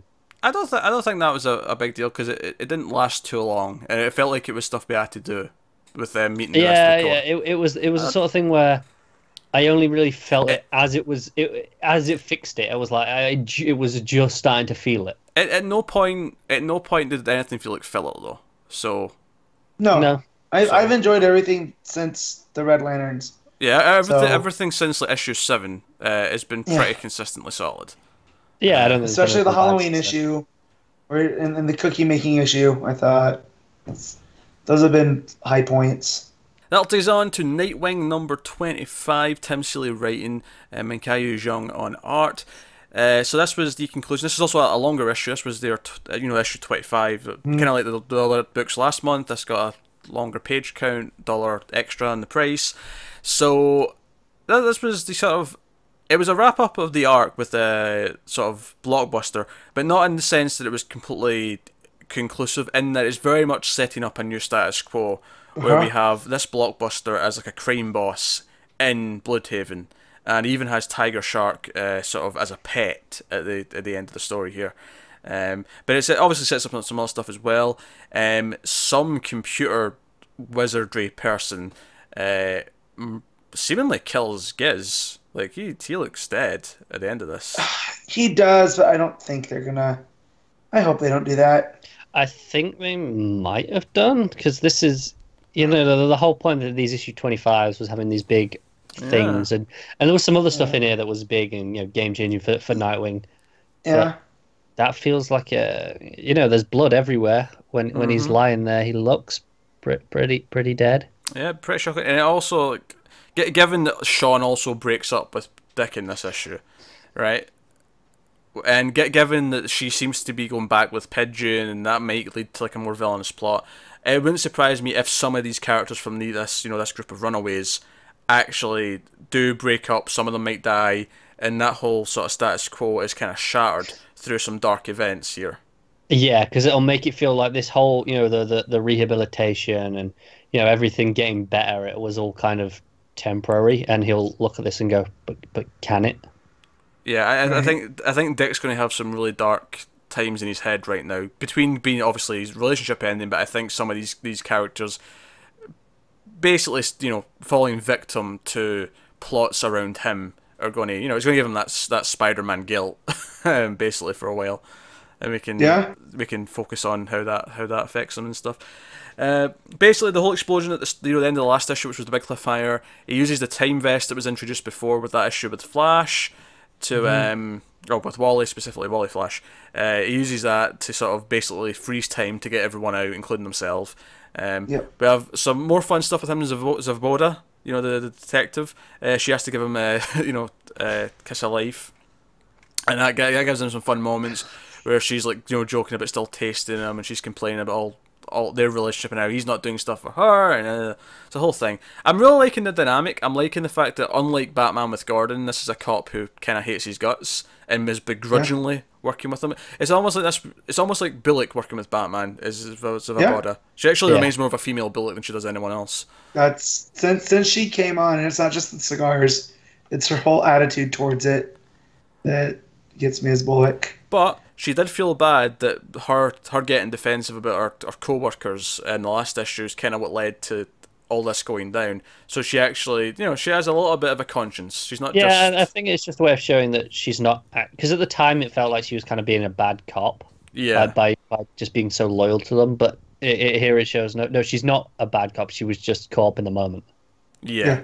Yeah, so that's pretty cool. It's just giving her a little bit of depth, and they're really building her up as this running character that's going to be here for probably the entire run, maybe beyond, in Bloodhaven. So that's pretty cool.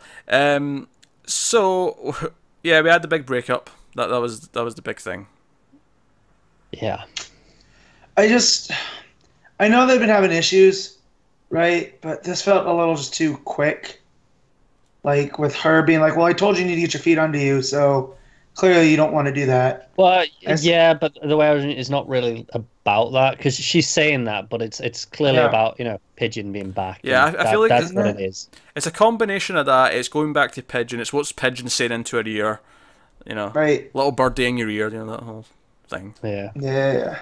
So, but it was just done. If they were gonna break up, I wanted to be more emotional, I guess, and it didn't.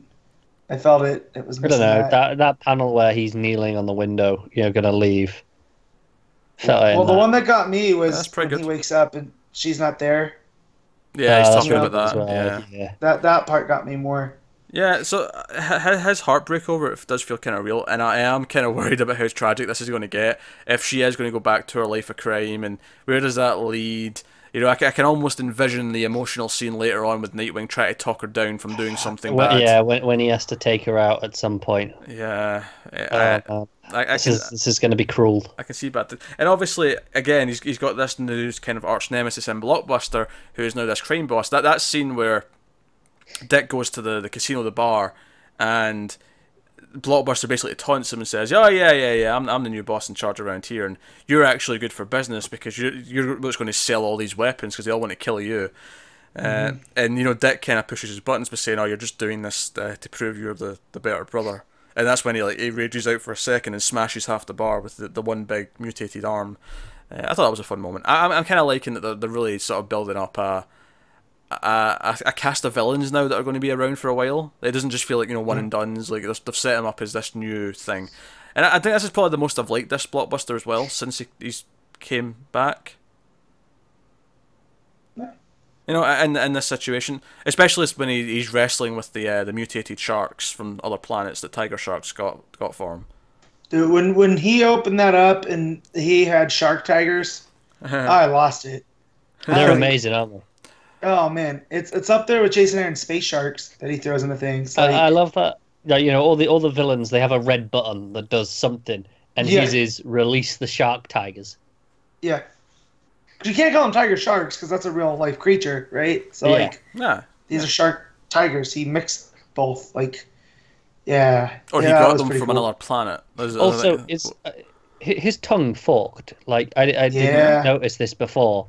Like it looks really red as well. Yeah. Like he's had something done to it. And it does a good job of really selling Blockbuster as this force because he actually wins this fight. He doesn't cheat. He doesn't use any trickery. He just wins. Nope. He's just better. Man, when he grabs the jaws and rips it apart. God damn, that's some full-on King Kong action right there.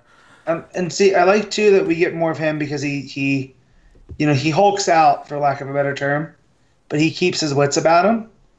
And what I like is that when Dick's at the bar at the end with him, and basically he's like, "Well, you played yourself, man, because I know exactly how to deal with you." And he smashes the barge with just the one arm. Yeah. Like, I've never seen that before. That was a cool touch. Like, he can just do it to certain parts of his body. Yeah, I like that. You know, and of course, he's got to take, the pill to counteract it so it doesn't happen to the rest of it, or the serum, whatever it is. Because you see him swigging that at I like the end. as he's walking away, like, his suit, like, that sleeve and that side of his suit's all ripped, but the rest of it's fine. Like, I like that. I just like that he's straightening his tie. It's such a classic moment, isn't it?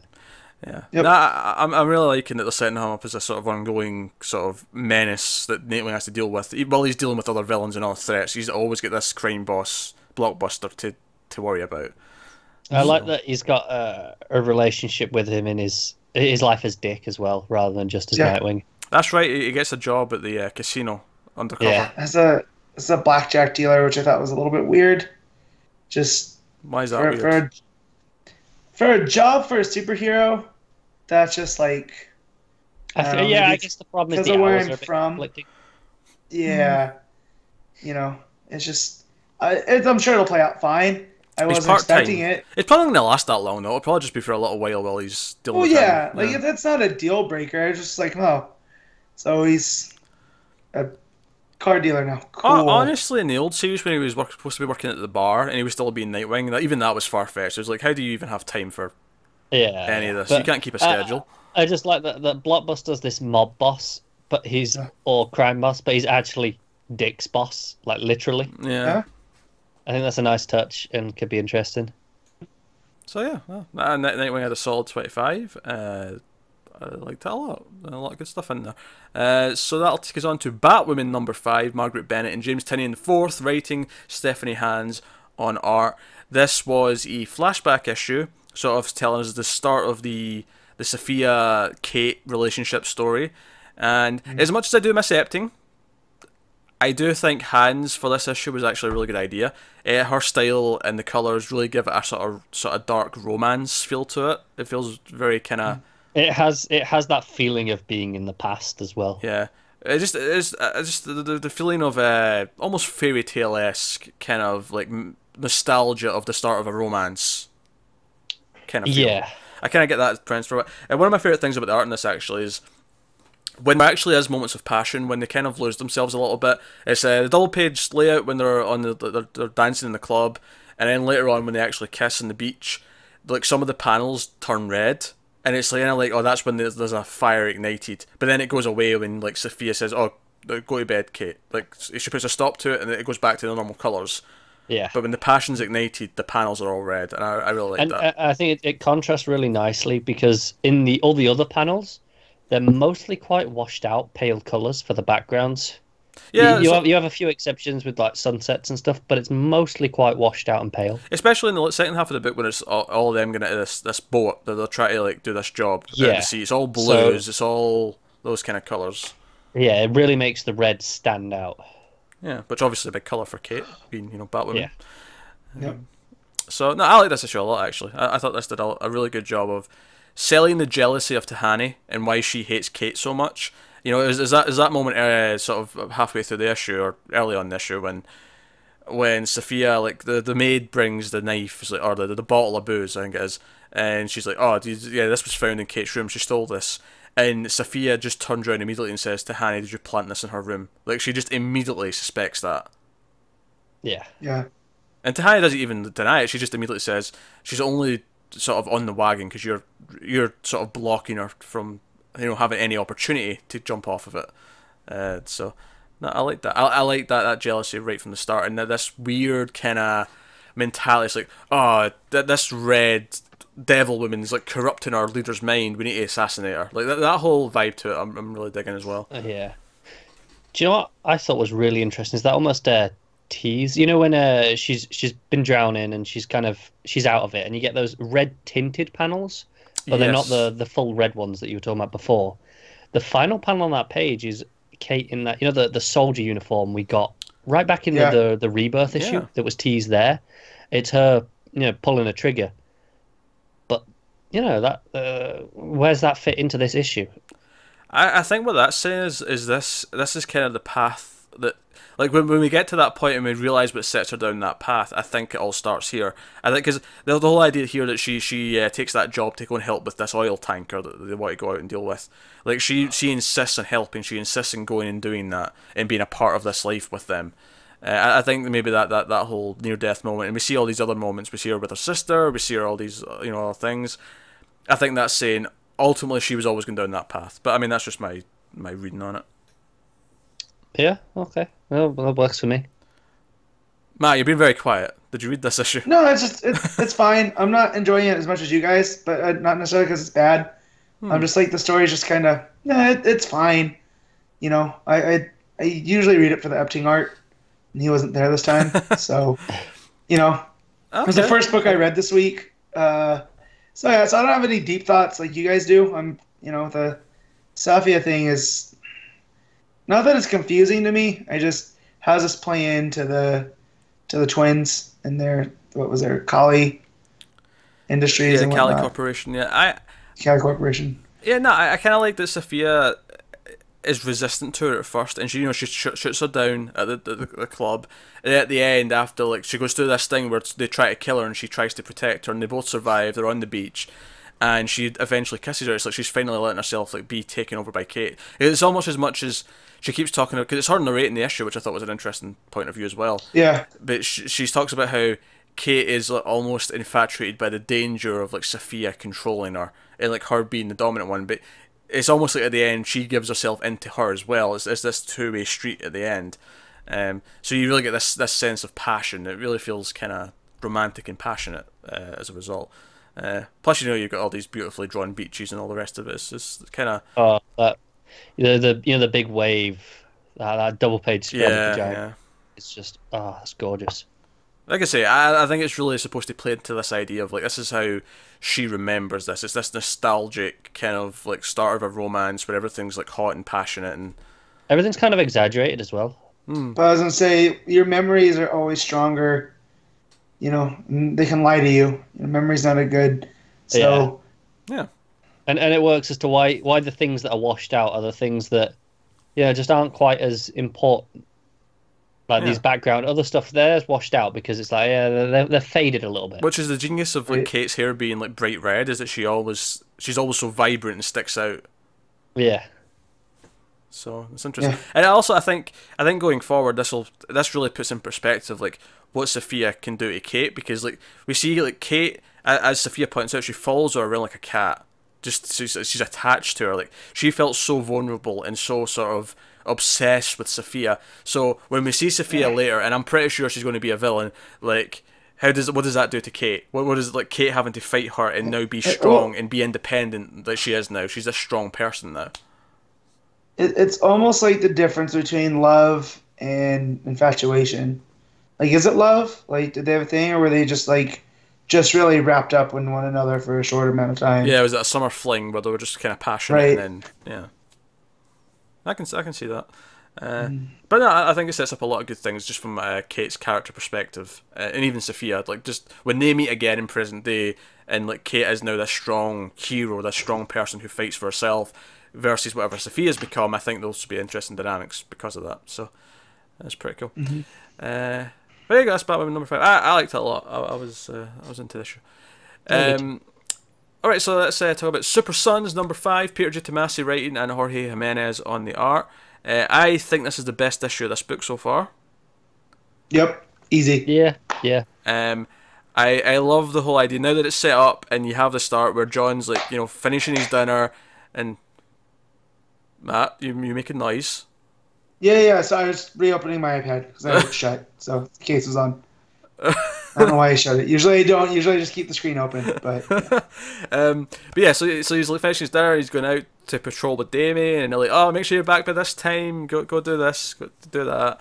And there's some fun jokes because he's like, "Oh, Damien gets to stay all night." Yeah, well, Damien's father gets hit in the head 28 times a night. So that's Damien's dad dresses like a bat and gets hit in the head 28 times every night. So maybe not the best argument. Pretty fun line. But I love this montage of them getting out and like he's saving a cat. They're stopping jaywalkers. Damien's like putting the fear into the jaywalker that and John's like, we don't have to scare jaywalkers to death. Like, yeah, but he'll never jaywalk again. Like, he never will. I love that when John's he's holding out the cat and Damien's just in the background barfing. Yeah, doing that. Yeah. And then they're replacing the tire, and John's picking up the car, and Damien's putting it on there. Yeah. No, I like all of it. It's such a fun montage, and then it like again Damien's superiority thing. That there's Titans business coming up, and then the Teen Titans actually show up. Which, by the way, it really made me feel like, because especially since like John's the youngest and he's only 10 years old, it really made me feel like, wait a minute, Starfire's like 20 or something like that, right? She looks double much his older. age. Yeah, but she's like, even if she's still a teenager, she's like 18 because she it's still established that she was in the Titans at some point with Dick and that, right? And like she's about their age or close to it. She's older than the rest of them, certainly, right? I feel like she's the older cousin that supervises. Because even if she wasn't in the team with Dick, they still imply that they dated, which means she's the same age or close enough. That's what I'm saying. She's in her early 20s, if I had to guess. So when she walks off this plane and she's with the others, who all feel older compared to John as well, so it makes sense that he's not in Teen Titans, even though Damien's been a complete dick about it. The way, he is right, like he's not a teenager yet. Part of Teen Titans don't you get, Superboy? Also, I like the fact that the first Beast Boy shows up first, and he's like he's a cat, and he doesn't realize, and then he just starts talking, and John's like, ah! That's pretty funny. Talking cat, yeah. But no, that's all good stuff. So John goes off with them, and they have this batch of villains, and they actually end up in trouble because they come crawling back to John at the end, and they're all aged up. Damien's like 90 looking or whatever. Yeah. So that's good fun. But no, my favorite parts of this might have been like John when he goes home and he's like pissed that he didn't get to stay out with the Teen Titans, and even Starfire's like, shouldn't you have asked your friend to come with us? Like, and she's again, it feels almost mum-like. It's like, you should have asked your friend to just join us. It does. Kind of thing. I think that was just in Teen Titans, she doesn't look that much older than all the others. So I think here it's much more noticeable. Yeah, it is, but I think she is definitely the oldest. She has to be. Yeah. Just compared. She's like, it's like back in Johns's, you had her and Beast Boy and Cyborg as the holdovers for the Young Justice kids. So I just feel like she's that. She's the one to make sure they don't get into too much trouble. Because I took that Jackson, Aqua Lad, he's a bit older too. Like, he's probably 16, 17. Yeah. Yeah, I can see that. Put that around that. But no. And Beast Boy himself, I mean, he's throwing pool parties. Like, I feel like Beast Boy's about 14. See, I don't know, because he's always just kind of acting like a he acts older, but at least when I say he acts older, he doesn't act mature, but he acts like a mature 16-year-old, 17-year-old kind of kid. But I feel like it's an act, like he's acting like that because that's what he does. He does look younger. He looks like 14. I'll say he looks. He definitely looks that age. Raven's definitely 15, 16. Yeah, because she was in high school in her mini that we never finished. Exactly. Yeah, that's true. So, like I was saying, my favorite part though is John's back at the house, and he's like, you know, Lois is like, oh, I heard some news stories on the radio about a couple of heroes saving cats and stuff. You wouldn't know anything about that, would you? Like her, she's total in mum mode. It was cracking me up. She is. And she's like, you know, don't stay up, you know, and it cuts to him, and he's like, you know, falling asleep on the couch with, like, you know, food hanging out of his mouth, and it's just. I like the whole. Well, the Teen Titans go out to do a mission. He goes home and he's just a kid watching TV and stuff in his face on a Friday night. Yeah. That was his argument to stay out later. That but it's Friday. I don't even have school tomorrow. Also, John's eating habits have a lot in common with mine. I wish I had his metabolism. Because like the food that he's got is he's crashed on the couch, man. It's cookies and crackers, just everything. Nothing but carbs. Yeah, that was the same in Superman. What was it he wanted to fill the fridge with? Ice cream. Yeah. Yeah, it was two things. It was ice cream and something. Oh, I can't remember. I can't remember. But then Superman was like, no, with actual food. Yeah, not healthy food. Yeah. Yeah, it was like root beer, ice cream, and like tacos or something like that, and that was all it was. It was some really simple food. Again, we share food taste. But the art, it's nice having Jimenez. Here it was. Again. He wanted to fill the fridge with iced tea and Hot Pockets. There you go. I knew it was something really bad for you, so Hot Pockets. There you go. Kids love Hot Pockets. Up until I was like 16, I couldn't get enough of them, and then after that, like I don't think I've touched them. I think so. Joe, there is some things like that where you eat a lot of certain thing growing up, and then once you just hit about adult age, you know, when maybe 18, maybe a little bit later, maybe when you hit 20, your taste for it just completely goes away. Yeah. You know, it just really does. Like for some reason, I think when you get older, you appreciate actual food a lot more. Even if you still like candy and stuff, I think you appreciate like a steak when you're an adult. I don't think when you're like 13. You really appreciate that type of food. Even if you like it, you might like it. Drizzled in nacho cheese with chips, like Taco Bell. Like, you take their menu and it's made for 13-year-olds. So Matt wants a taco now. I can see it in his eyes. He's going for one after this. I'm gonna see Dunkirk after this, and then I'm gonna get food. So you know, you could get a taco on the way in, and then after as well. You can get a taco quite quickly. You just have a taco in the car. That's easy. Exactly. Anyways, but I like the way that he draws the difference between Damian and John, just like their posture alone. Like Damian's constantly hunched over, like he's ready to sneak away, and John's standing up. Right, I mean they are their father's sons, so it makes sense. But yeah, Jimenez just beyond his cover work, I love his inner. The actual plot with the villains is like whatever. I mean, I think what it's done to the Titans is good for two reasons. One, it means John has to step up and kind of be the hero for all of them, which will make him feel, you know, proud. It'll give him like a nice defining moment. And then secondly, it should offer a lot of humour. I can see John cracking a lot of jokes at Damien's expense next issue, and that should be a good blast. Because the next one's called Old Man Damien. Old Man Robin. Old Man Robin, which I thought, I mean, if they're throwing shade at Marvel, which I don't think that's a shade necessarily, but it's a nice reference to it. Yeah. But Damien's already crotchety as a 13-year-old. He is already an old man, isn't he? Yeah, so you make him... He's essentially Carl from Up now. In a kid's body. He kind of is. I can see that. Well, I think it's interesting that none of the others are older. Just him. I think he caught the blast of it. Yeah. Because he takes that dude on who looks like all these villains look like villains I've seen before, but he can't quite... I like the time guy looks like Our Man. Yeah, like I like the intro with the clay villain. I like the teaser page at the start. I thought that was a nice little build up to whoever that was. It almost sort of devalued it a little bit when it ended up in a team. Like I was kind of just looking forward to this clay menacing villain, you know, later on. But whatever. Yeah, that's cool. I didn't just that ending was a bit weird. How they're pretty much all unconscious, just on the balcony. But Damien's he's the old man. Old Man Damien covered them. Yeah, he carried them there. Well, yeah, I assume it's the time villain that's obviously done this to Damien. Like he's stole time from him, and that's what he's done. So, but yeah, a lot of fun. Like you say, art was good, art was solid throughout. Very expressive. The kids like being mad at each other. Or even another little detail I loved. Lois making John a packed lunch for superheroing. Super lunch or whatever it was called, super snack. I think may have been what was written on the bag. Do we see him eat it? I can't remember. I think they're sitting on the edge of the building, and he does. Yeah, I'm just gonna try and find that to check. I love the idea of him going out on parole and it's like an arranged thing, and his parents like make him lunch, or well, it's not lunch because it's night time, but like like it's just fun stuff. I'm digging. Actually, you don't see him eat it. So I just double checked through and see it. Ow! God damn it! What I'm doing is I'm just checking through to see if I can see any graffiti. What's Metropolis? I mean, there's some somewhere, surely. If they go to Gotham, there'll be tons of graffiti. Yeah. Do you think Superman goes around the city?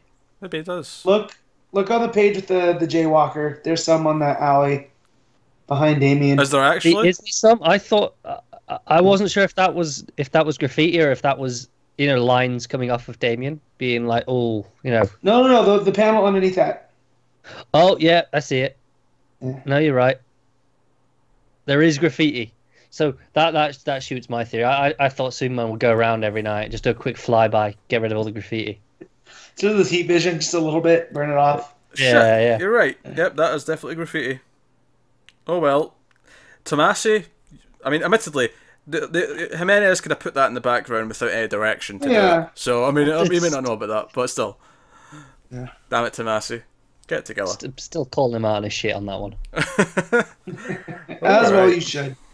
That'll take us on to Trinity number 11, Francis Manapul doing all the things. So this was the conclusion to this, 3-part story? Just to say that there's a couple of other artists on here as well. Oh, is there? Yeah, art by Manapul, Scott Hanna, and Scott Godlewski. Godlewski. Yeah. He did Superman this week. Yep. Fair enough. So this was, the final of this Watchtower kind of alien invasion thing. Big robot dude try to stop it from happening, and Watchtower's crashing down to Earth, which we already seen in Justice League a little while ago, which feels weird just so soon. We have the team kind of try to stop it. Superman's trying to hold it. Wonder Woman's trying to hold it as well. My favourite part of it was kind of the conclusion to that, where you actually see they've landed on top of a LexCorp building, and the lanterns have put these big essentially big scaffolding support things, beams to help hold it up.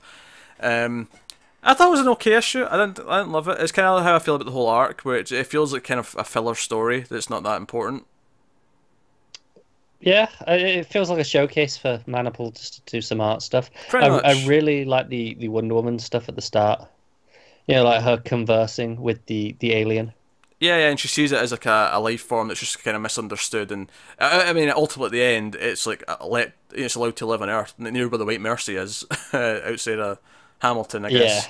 Yeah, like she's like, hey, you guys let this evolve and then tried to kill it. It's kind of like the classic AI story where you create the AI and then it goes, oh, it's getting out of control, we should kill it, and then it strikes back. Well, that's kind of what this feels like. It also sounded like they kept experimenting and they caused it to be the way it is. It wasn't just that it evolved, that they actually caused this sort of turn where it's doing this specific thing.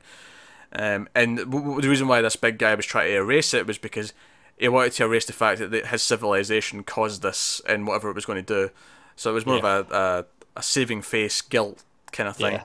I love the layout on that Wonder Woman page. It starts the double page spread, and it's all the lasso, and all the panels are kind of weaved in between where the lasso crosses over. Yeah. It's really nice. It was okay. I've been kind of feeling and I've kind of felt this way for most of this book, where Manapul's art's obviously really good, but the stories haven't exactly been setting my world on fire. It makes it very easy to drop it after this one, because next time it's not him anymore. It's back to, I think, was it Bunn? And it's it's Rob Williams who's doing it, but it's the Trinity of Trinities. Yeah. So that's what's coming next. So I'm quite happy not to read the next one for the next arc. Yeah, I'm out after this. If I was here for Manapul's art. Yeah, if Manapul comes back, maybe I'll jump back on. Maybe I won't. Matt didn't read this week because he missed the last one, and you're waiting for it. Yep. Honestly, I don't have a lot to say. It was fine. It was an easy read, but I didn't leave any lasting impressions on me. I'm kind of out. As much as I love Manapul, I'm kind of out on Trinity, because it feels like it's hitting the same stuff as Justice League. It's better than Justice Right. League, but it's not really feeling much more of an impact. It's in the same space Yeah. where it's kind of just these stories that don't really contribute to anything. Because at least that first arc played with the Black Mercy and all of that, and kind of delved deep into who these characters are. This stuff is just sounding like superheroics, and that's fine, you know. But for a monthly book, Yeah, it's not bad. It's just that's pretty much what it is. But it's that's the thing. I don't mind it because it's just Manapul giving himself an excuse to draw stuff. I think because we have so many good books that are really doing stuff with the characters, like having a book like this, like sort of tacked on after them all, where it's just for generic kind of superhero stories. Like that's not necessarily a bad thing. It's just I don't really need it on top of everything else. Like it's not really doing anything to stand out where I'm like I need to read that. I think as far as the just generic superhero stories go, it's up there. It's definitely enjoyable. It looks great. So, but you know, compared to Justice League, which is also the generic superhero stories, whereas that's actually kind of rough. This is never that.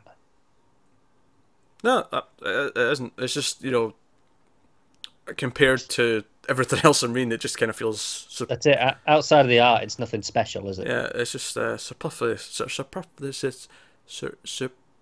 Superfluous. Thank you. Superfluous.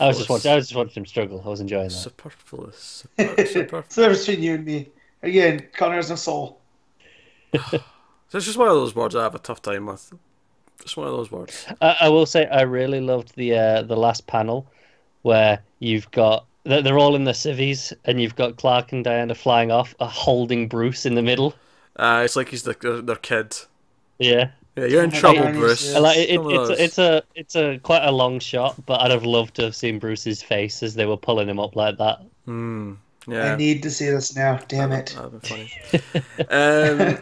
All right, I think that can wrap us up there. I don't think we have a whole lot to sort of analyze with this one. Real quick, as you guys were talking about that, I was checking up on news from Comic-Con and the... Oh, breaking news. Officially, we have breaking news. It's not nothing that special, but it could mean a lot going forward. They have given the Flash the official name Flashpoint of the movie. Oh, what? Okay. So, yeah. Oh, shit. This is how we fix everything. Red skies. This changes things. It. Also, I do have to feel a bit weird, though, that our first Flash movie is Flashpoint. That is really weird. Well, this is what happens when you give Zack Snyder the keys to the kingdom. He wrecks the car and then tries to replace it do you know what? with the rental. I bet Johns is pissed. He's like, I've got to waste Flashpoint this bloody early because of that knob. We have to, because we already have the WB verse, you know? We have the CW verse and how that plays in. So we've gotten a Flashpoint there. I mean, and we're getting a definitive Flash out of Grant Gustin. So, yeah, would I want a better Flash movie? Sure. But I don't know if I'd say definitive with Grant Gustin, but certainly solid. I'm just so glancing far, at what else we've got. They've it's either him confirmed or John Wesley Shipp. Like, who else have we gotten to play that character? No, that's fair. Definitive thus far. Man, they may actually be fixing things with that. That is... Yep. Oh, I hope so. I hope they...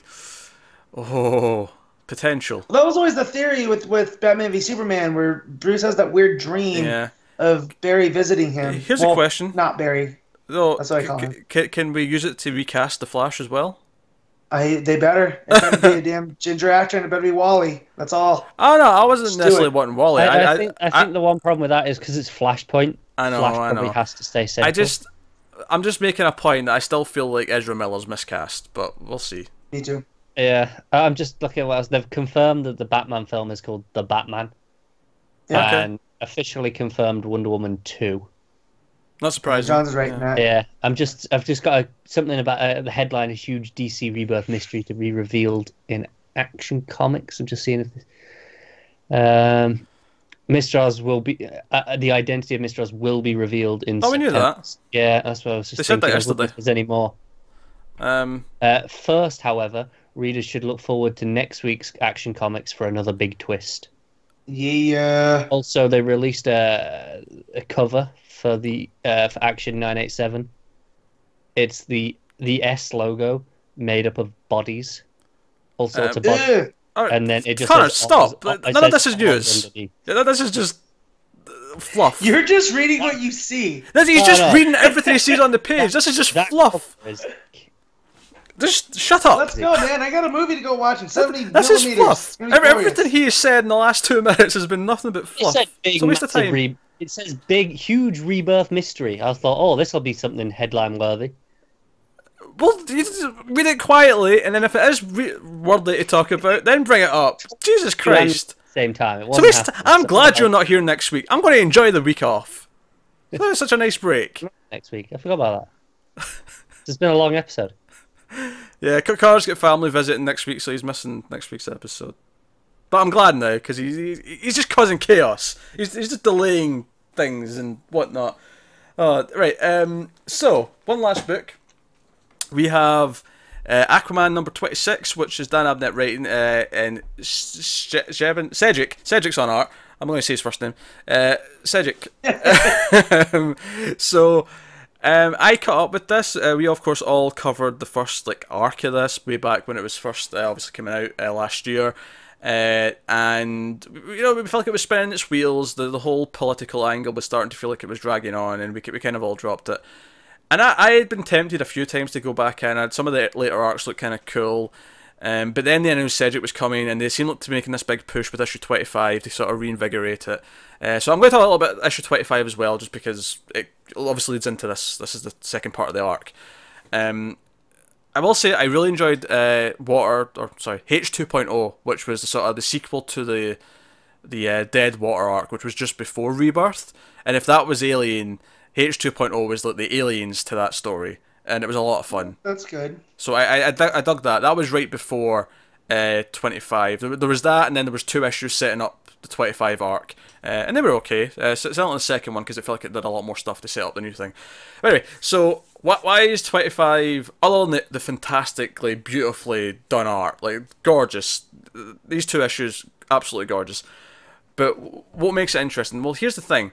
I feel like when it comes to Atlantis, we only ever see the war room, or the throne room where they're making decisions, and it's all just talking about Atlantis as this concept of the nation of Atlantis, the city of Atlantis. We need to do this. It's basically like setting something in the U.S. but only showing the White House. Exactly, that's what it kind of feels like. Yeah. And Connor's not even paying attention. He's looking for more news. He's hurt by my opinions. And I wasn't. I was getting excited that Iron Fist season 2 has a different showrunner. Oh. I might not have to get drunk. Give us a name. This is a shambles. Raven Metzner. I feel like I want to... Oh, Matt, your mic. I feel like I want to somehow block Connor's access to the internet when we're recording, just so he can't... I was still listening to you. You were going on about how you really like it in Atlantis because it's not just in the throne room, and Matt was saying, it's the equivalent of it being in the US just seeing the White House. I was listening. Connor just did radio. That's not what I was complaining about. Stuff I don't care about, and I just parrot it back. It's just it's just him Honestly, the reason I'm really not paying that much attention is because I started working through Aquaman this week, so I don't want to hear too much because I want to actually read I'm not complaining about you not paying attention. Let me finish my goddamn complaint, you ginger menace piece of shit. I'm complaining because that was very Matt-esque, Pete. You better calm down. Watch your blood pressure, man. It's No, it's just he keeps bringing up random news items in the middle of things. Matt asked me. Stop it. Do you know how hard it is to timestamp this when there's random things in the middle of book discussions? Stop it. Stop it right now. Anyway, Aquaman. So, so basically what issue 25 did, which is really interesting. So at the end of issue 24, Atlantis thinks Aquaman is dead. There's a thing where Orm, who's been kind of loyal to him throughout the series, basically pledges allegiance to the new king, King Wrath, who's taken over. The council's giving him, command, and everyone thinks Aquaman's dead. There's a little bit of a time jump. It started at 25, and Aquaman, and we start to actually learn about part of the world of Atlantis, because Aquaman's in the Ninth Tride. And the Ninth Tride, to basically put it in perspective, is like the Narrows of Atlantis. It's the shithole section, where there's more crime, all the misfits, the creatures who have mutations that the rest of Atlantis are racist towards, and the criminal underworld, they're all in the Ninth Tride. And Aquaman's down there, he's got his long hair, he's got his beard, and he's basically going around being like Atlantis' Batman, where he's like stopping crime from happening. And like the legends kind of spreading of the Aquaman, who most people think he's a myth. Like they think he's just a story that people have been telling, but it's actually him. It's so weird because they know. But they don't know it's him. Arthur Curry was Aquaman. No, they do. Like but this is the whole thing, that they're using it because they're naming it after their fallen king. Because some of Atlantis does actually miss him. Some of them did like him. Okay. Gotcha. But they're naming it after the fallen king. So they're calling him the Aquaman, and like King Wrath even points that out, and like when he's talking about it, he's like, oh, they're even using the surface dweller's name for him. But there is speculation, like this, people do start to speculate, could it actually be him? Could it be is he not dead? Okay. Is it Arthur? And Mira doesn't know he's alive. Volko, who basically uses some magic down there to try and contact out, because one of the things that's happened at the start of 25, end of 24, is that King Wrath is using the Atlantis forbidden magic, which is something the Widowhood aren't happy about, is that he's accessing all of the magic technology that Atlantis has, and he basically has this giant wall of thorns that is encased the entire city, so no one from the surface can get in, including Mira, because Volko gets a message out to Mira to tell her that Arthur's not dead, and that sends her on the warpath back to Atlantis. So all of Mira in this issue is she's at the sort of the edge of this barrier, just using every bit of water magic she has to try and get in, and struggling. There's some glorious looking stuff in there. But like Wrath is like, oh, this is good. This is showing the people of Atlantis that no one can get in. Like he's kind of happy about this. Right. Although he doesn't know why she's there, even though he's starting to speculate. So basically in the last issue, Arthur stepped in because the King's army was like trying to round up various mutants and sort of misfits, and he stepped in to protect them. And one of them turned out to be Dolphin. She didn't get named until this issue, but it's Dolphin. She doesn't speak. She's got the mutations, and she has her sort of light power where she like sort of, or she blinds everyone and all the rest of it. She uses that in this issue. So Arthur in this issue is with her. She takes him to this secret underground kind of like base where her and some other mutants are kind of hanging around. All these misfits that the Kings are wanting. We get introduced to Crush, who's like the head of this like sector, the Ninth Trade. And his sort of right-hand man Cadaver, who has like magic powers, and he's hunting down Arthur because Crush has basically figured out that it might be Aquaman, it might be him. So he's like, oh, if we can get him, then King Wrath will be bound towards us if we can use him. So I'm really digging it. What I'm loving about it, beyond just how beautiful it all looks, is I like that it's really given like a bit of character to a part of the Atlantis world. Like, it really feels like, oh, so there's a city in Atlantis. We get a sense of the neighborhoods, of the people who are living down there. And it's not just all this, like, faceless population. There's, there's racism in there. There's, like, a hierarchy. There's the upper class. There's the lower class. And, Aquaman's they have problems. They're not a utopia. Exactly. And they want you to think they are. There's debating who should be king. Some of them like Aquaman. Some of them like Wrath, who's, like, the more kind of right-wing nut job who wants to just kill everything that comes near them. And all this stuff, whereas Aquaman obviously wanted diplomacy, wanted to like become part of the world again, and have an alliance with the surface world and so on. But I'm digging it. I really like these last two issues. I feel like it's really rejuvenated. It feels like it's actually doing something. It's not just spinning its wheels and doing stuff that Aquaman's been doing for years. It feels like it's actually introduced a new status quo, and obviously there's the temptation here that Aquaman might fall for Dolphin. We might have a bit of a love triangle going. I'm hoping it doesn't quite go down that route. It doesn't feel like it is yet. It feels like, so far at least, it's more of this camaraderie kind of feeling to it. But they might go down that path. I'm not sure. But it looks gorgeous. And I like the world of Atlantis. I like how it looks now with this new art. Like, I feel like, it's fascinating to travel the streets, if you want to call them that, of Atlantis. And see all this stuff. So I am really, really digging it. So Cadaver, who's Crush's right-hand man, actually beats Aquaman at the end and beats the other mutants. And Crush wants them to bring him in at the end.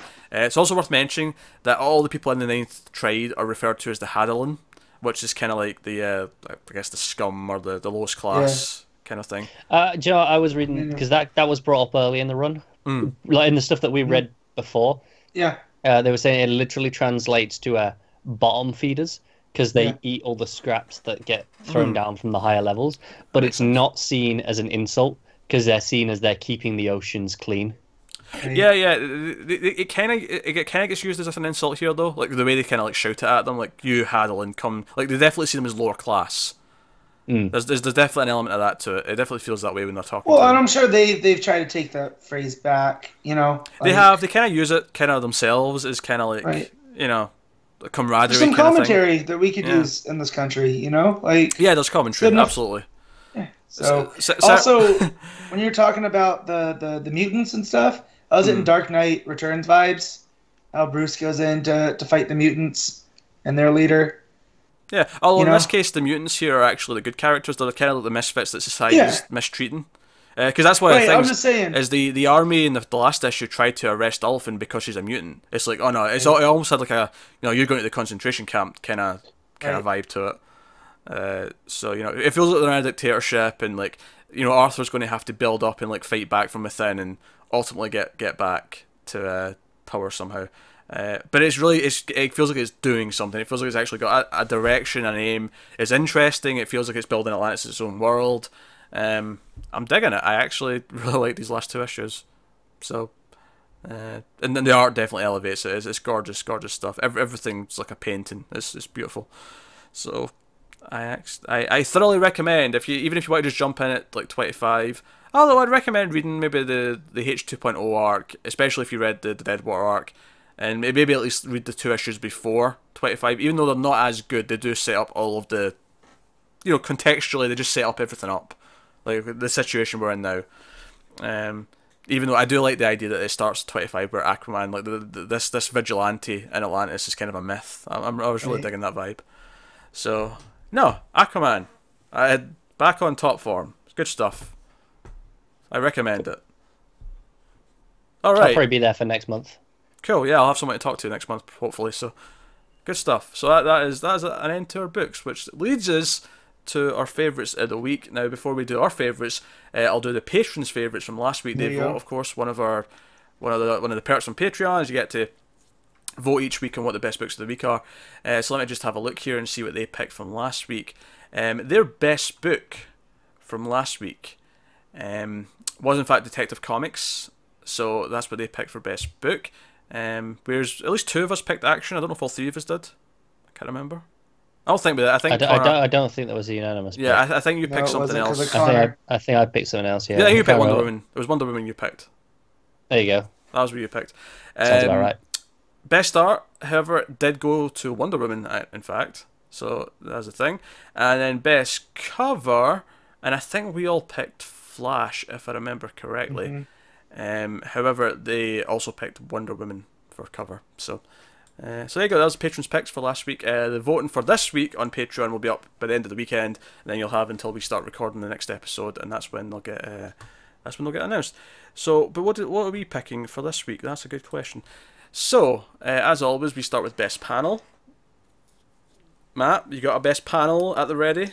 I do, and it's from Batman 27. It's when Clayface comes up behind Kite Man. That's good. And like swallows him up and then just keeps walking. Like you would think, like we've seen Clayface do some of that type of stuff in Detective, but here when it's being used for nefarious purposes, it makes it seem that much more sinister. Like, could he just get rid of people like this? Like, So that was pretty cool. I like that whole sequence because again, it feels like a tracking shot in a movie where you're just following him out. Yeah, no, I dig it. Mine's is also from Batman. I mentioned it earlier. It's the one where in the hospital room where Batman's like standing next to the window with the blinds, and it's mostly in darkness, but there's just those streaks of light going across him. It's just a very simple cinematic kind of shot with the darkness and the guilt and everything else like that all sort of feeding into it. It was just one of those panels that stuck out to me. It's like, oh damn, that's impressive. Not only because it looks nice, but just because of the emotion that it's eliciting in the storytelling. Given its placement and everything else. So, Connor. Sticking with Batman. Different panel though. Yeah, it is. It's the one I mentioned earlier on the rooftop with Catman, sat over the edge and Batman stood behind him. Yeah, it's basically a continuation from the one I picked. So we're both picking something with a similar feeling. Just either one of those spoke differently to us for whatever reason. So, cool. I expected Connor to pick something from Batwoman with the way that he was going on about it. It was good in there. That was good. It was good, but for individual panel, that Batman one stands out. I can concur with that. So best cover. Best covers next. Let me look at them because I was just having a skim through them. Connor, best cover of the week. I'm gonna go with Batwoman for this one. I think strangely I haven't picked that many Epting covers, even though they've all been great. They've just been on weeks where there's been something I've preferred more. But this one's kind of similar in style to a lot of the Epting ones. Here's a controversial statement. I don't dislike this cover, but I do think the interior art's better than the cover. Fair enough. I don't know, there's something about the glow for some reason on that cover that just makes it not as amazing to me. Yeah, fair enough. I don't know, I can't even explain it, it's just a feeling. I'll be honest, it was a close pick between that and Batman, but that just edged out for me. Batman's good. I feel like I'm doing too much Jean and Batman cover selections recently, though. So but if they're that good, you have to go with them. I know, I agree. I do like the cover. You know, obviously he's picking out the Joker at his hand, and it's almost like he's picking out one of Joker's soldiers, kind of like Kite Man. So I do like it.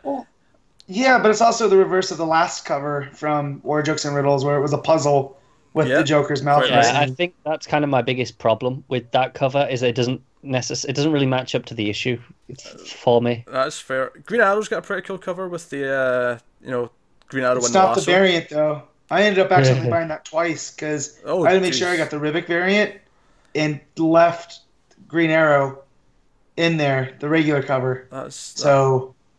Yeah. I'm even tempted to go with Aquaman, but Aquaman's a pretty good cover too. To be fair. It's a very nice Mira cover. Really good colours, water. Yeah, I'll go with Aquaman. I'm going to give it to Aquaman. Best cover for me, Matt.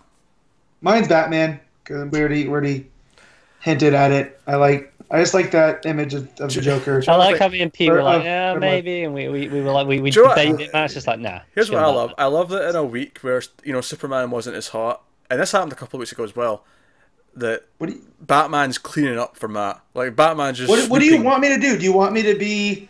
You want me to have no integrity? Like not at all. I think it's amusing. It's amusing to me. It just shows that yes, I have a bias and I own the bias, but when something like Superman is outright I didn't like I didn't enjoy reading it, I'm not going to put it at the top. Like I do think the Superman cover's pretty good though.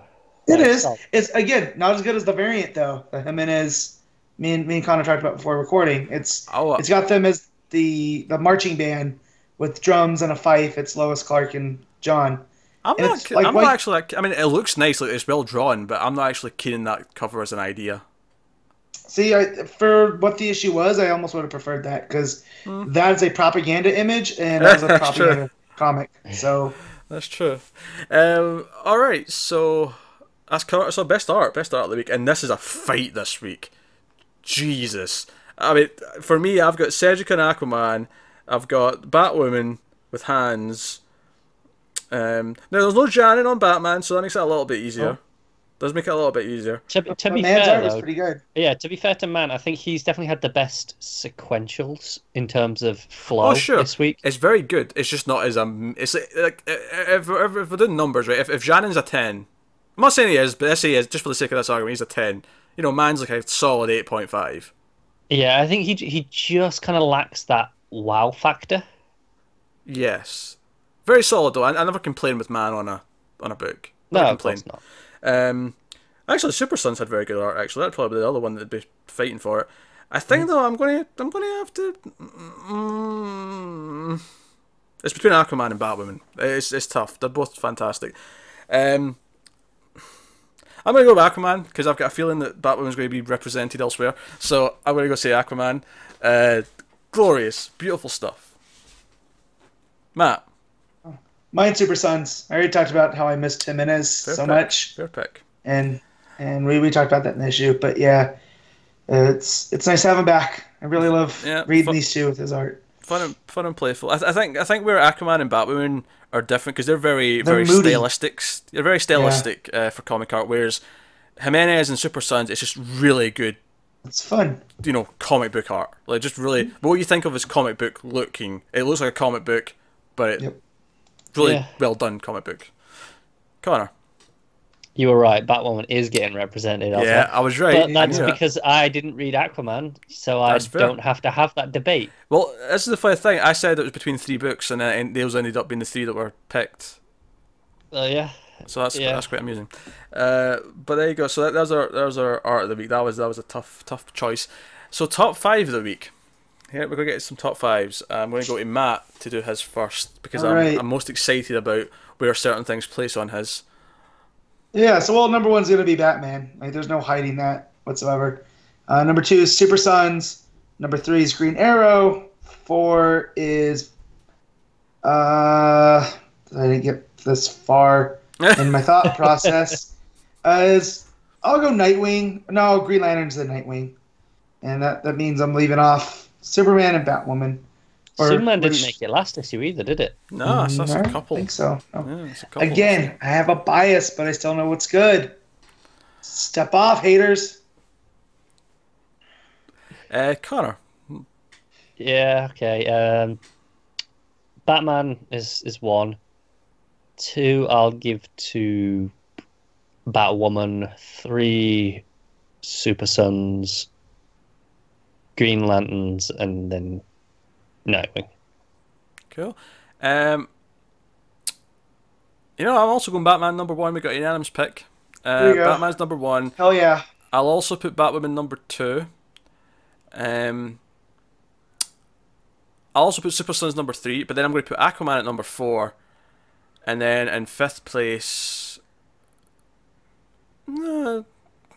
it's either Green Lanterns or Nightwing. I'm just trying to decide which one I think I'll lean towards Green Lanterns this week. I'll say number 5, Green Lanterns. I think all 3 of us had that debate there. You know, for me and Matt, it was well, which way round do they go at 4 and 5? For you, it was which one makes it in. But we're all like, Green Lanterns and then Nightwing. Yeah. But we all agreed that basically Superman, Trinity were left off. Or, I mean, Matt didn't read Trinity, but, same difference. No. He didn't read it, it was left off. See, and I will say, too, I don't know if I mentioned it, because it was so long ago now, because this is a meaty episode. I did like the art in Superman, but the whole story was... Oh, yeah, the art was fine. Yeah. So I got to give it its positives when I can. But, yeah, not my top 5 this week. Yeah, art was solid. So there you go. That has been a meaty episode 61 of Comics from the Multiverse. I guess actually I need to tell you what's coming next week. I almost forgot. Yes, you do. I almost forgot to do that. It's been so long this episode that I shame on you. So what's coming next week? Now, first of all, I don't know if All Star Batman's coming because that's been delayed by multiple weeks. Is that coming next week? Right. All Star Batman's next week, so that's first and foremost. Secondly, we have Action Comics 984, Batgirl number 13, Batman Beyond number 10, Detective Comics 961, The Flash number 27, Hal Jordan, The Green Lantern Corps number 25, Teen Titans number 10, Wonder Woman number 7. We also have Batman the Shadow number 4, which I'm still going to check out. And also coming out next week, although we will not be covering them, is Blue Beetle number 11, Justice League of America number 11, The Hellblazer 12, and Suicide Squad number 22. So there you go. Real quick, wanted to mention some news from Comic-Con. Jurgens did say he's going to be writing issue 1000 of Action. So exciting. We know he's going to be on for that much longer. Yeah. And there were rumors that Blue Beetle might be the first Rebirth book to catch the axe. So somewhat understandable. Yep. I mean, I get it. At some point, things are going to be cancelled for low numbers, and if I buy that's one of the lowest. Especially since we're adding more books, and to be fair, they've given it a proper chance. If it's gotten over a year, it's like, well, I mean, they give it a fair shot. It's not. I don't think anyone could be complaining that too much. Especially since they're starting to add a lot more books. They've got a whole new line coming out. It makes sense that a few of the smaller books are going to have to maybe start getting cut. Which is somewhat good for us because, I mean, we can't have the books inflating to the point where we're doing. I mean, you say that, but none of us were reading Blue Beetle anyway. Okay, that's one example. But next time they might cut something we're reading. Well, it just seems like we couldn't go a month without a book being axed during the New 52 era of some kind. And now it's been, a year plus. Like we're in what 16 months of Rebirth, and this is the first time we're hearing about maybe it might get canceled. So that's good. It's actually more than 13. The first month of books last year was June, so we're only I was. I count So, Rebirth in May, at the end of May. So, yeah. All right, we'll say 13. so there you go. Unlucky 13. Oh, that's not so good. It just feels like a lot because we've had twice the amount of issues of most. It does. Of It's actually really Yeah. cool that we're already like getting solicitations for like issues 33 and 34 books, and it's kind of insane. We're already that high up in the numbers, but Good way to catch up. But here we go. So there you go. That's what's coming next week. So you can look forward to that. Obviously, if there's any tail end news comes out of Comic Con, we'll have that next week, and whatever else. So thank you very much for listening. If you want to support the show, you have it at patreon.com/MailFuzzTV. You can get some bonuses over there. Get to vote, you get some bonus content, which has been a little bit dry for the last few weeks. Funnily enough, all of the extra books that aren't DC that we do extra videos for, at least so far, have all fell on this week. So me and Matt will have an Archie video out. Me and Connor will have an Aliens Dead Orbit issue out. And we might be jumping back onto Power Rangers for this issue as well. So there's definitely stuff popping up. Aliens only this week, so it got delayed. Yeah, stuff got delayed. So that stuff's coming for the patrons over the next week or so. But yeah, so when you go to patreon.com, you can check that out there. Support us, keep us going. Make Connor read a book if you want to spend that much, like one of our faithful does. So there you go. So that is that. You can also like, subscribe, give us a good review on places and all that kind of thing. That helps us out. But that is pretty much us. You guys on Twitter, mailed_fuzz. You can do that. If you want channel updates and stuff, you can follow us on Twitter. I'm at Weeble89, Connor's at ConnorRyan94, Matt's at MattofSteel57. You can do all that. But that, once again, guys, that is us. So thank you very much for watching and or listening. This has been an epic proportions episode. So thank you so much. Always remember, never get lost in the Speed Force. Long live the Legion.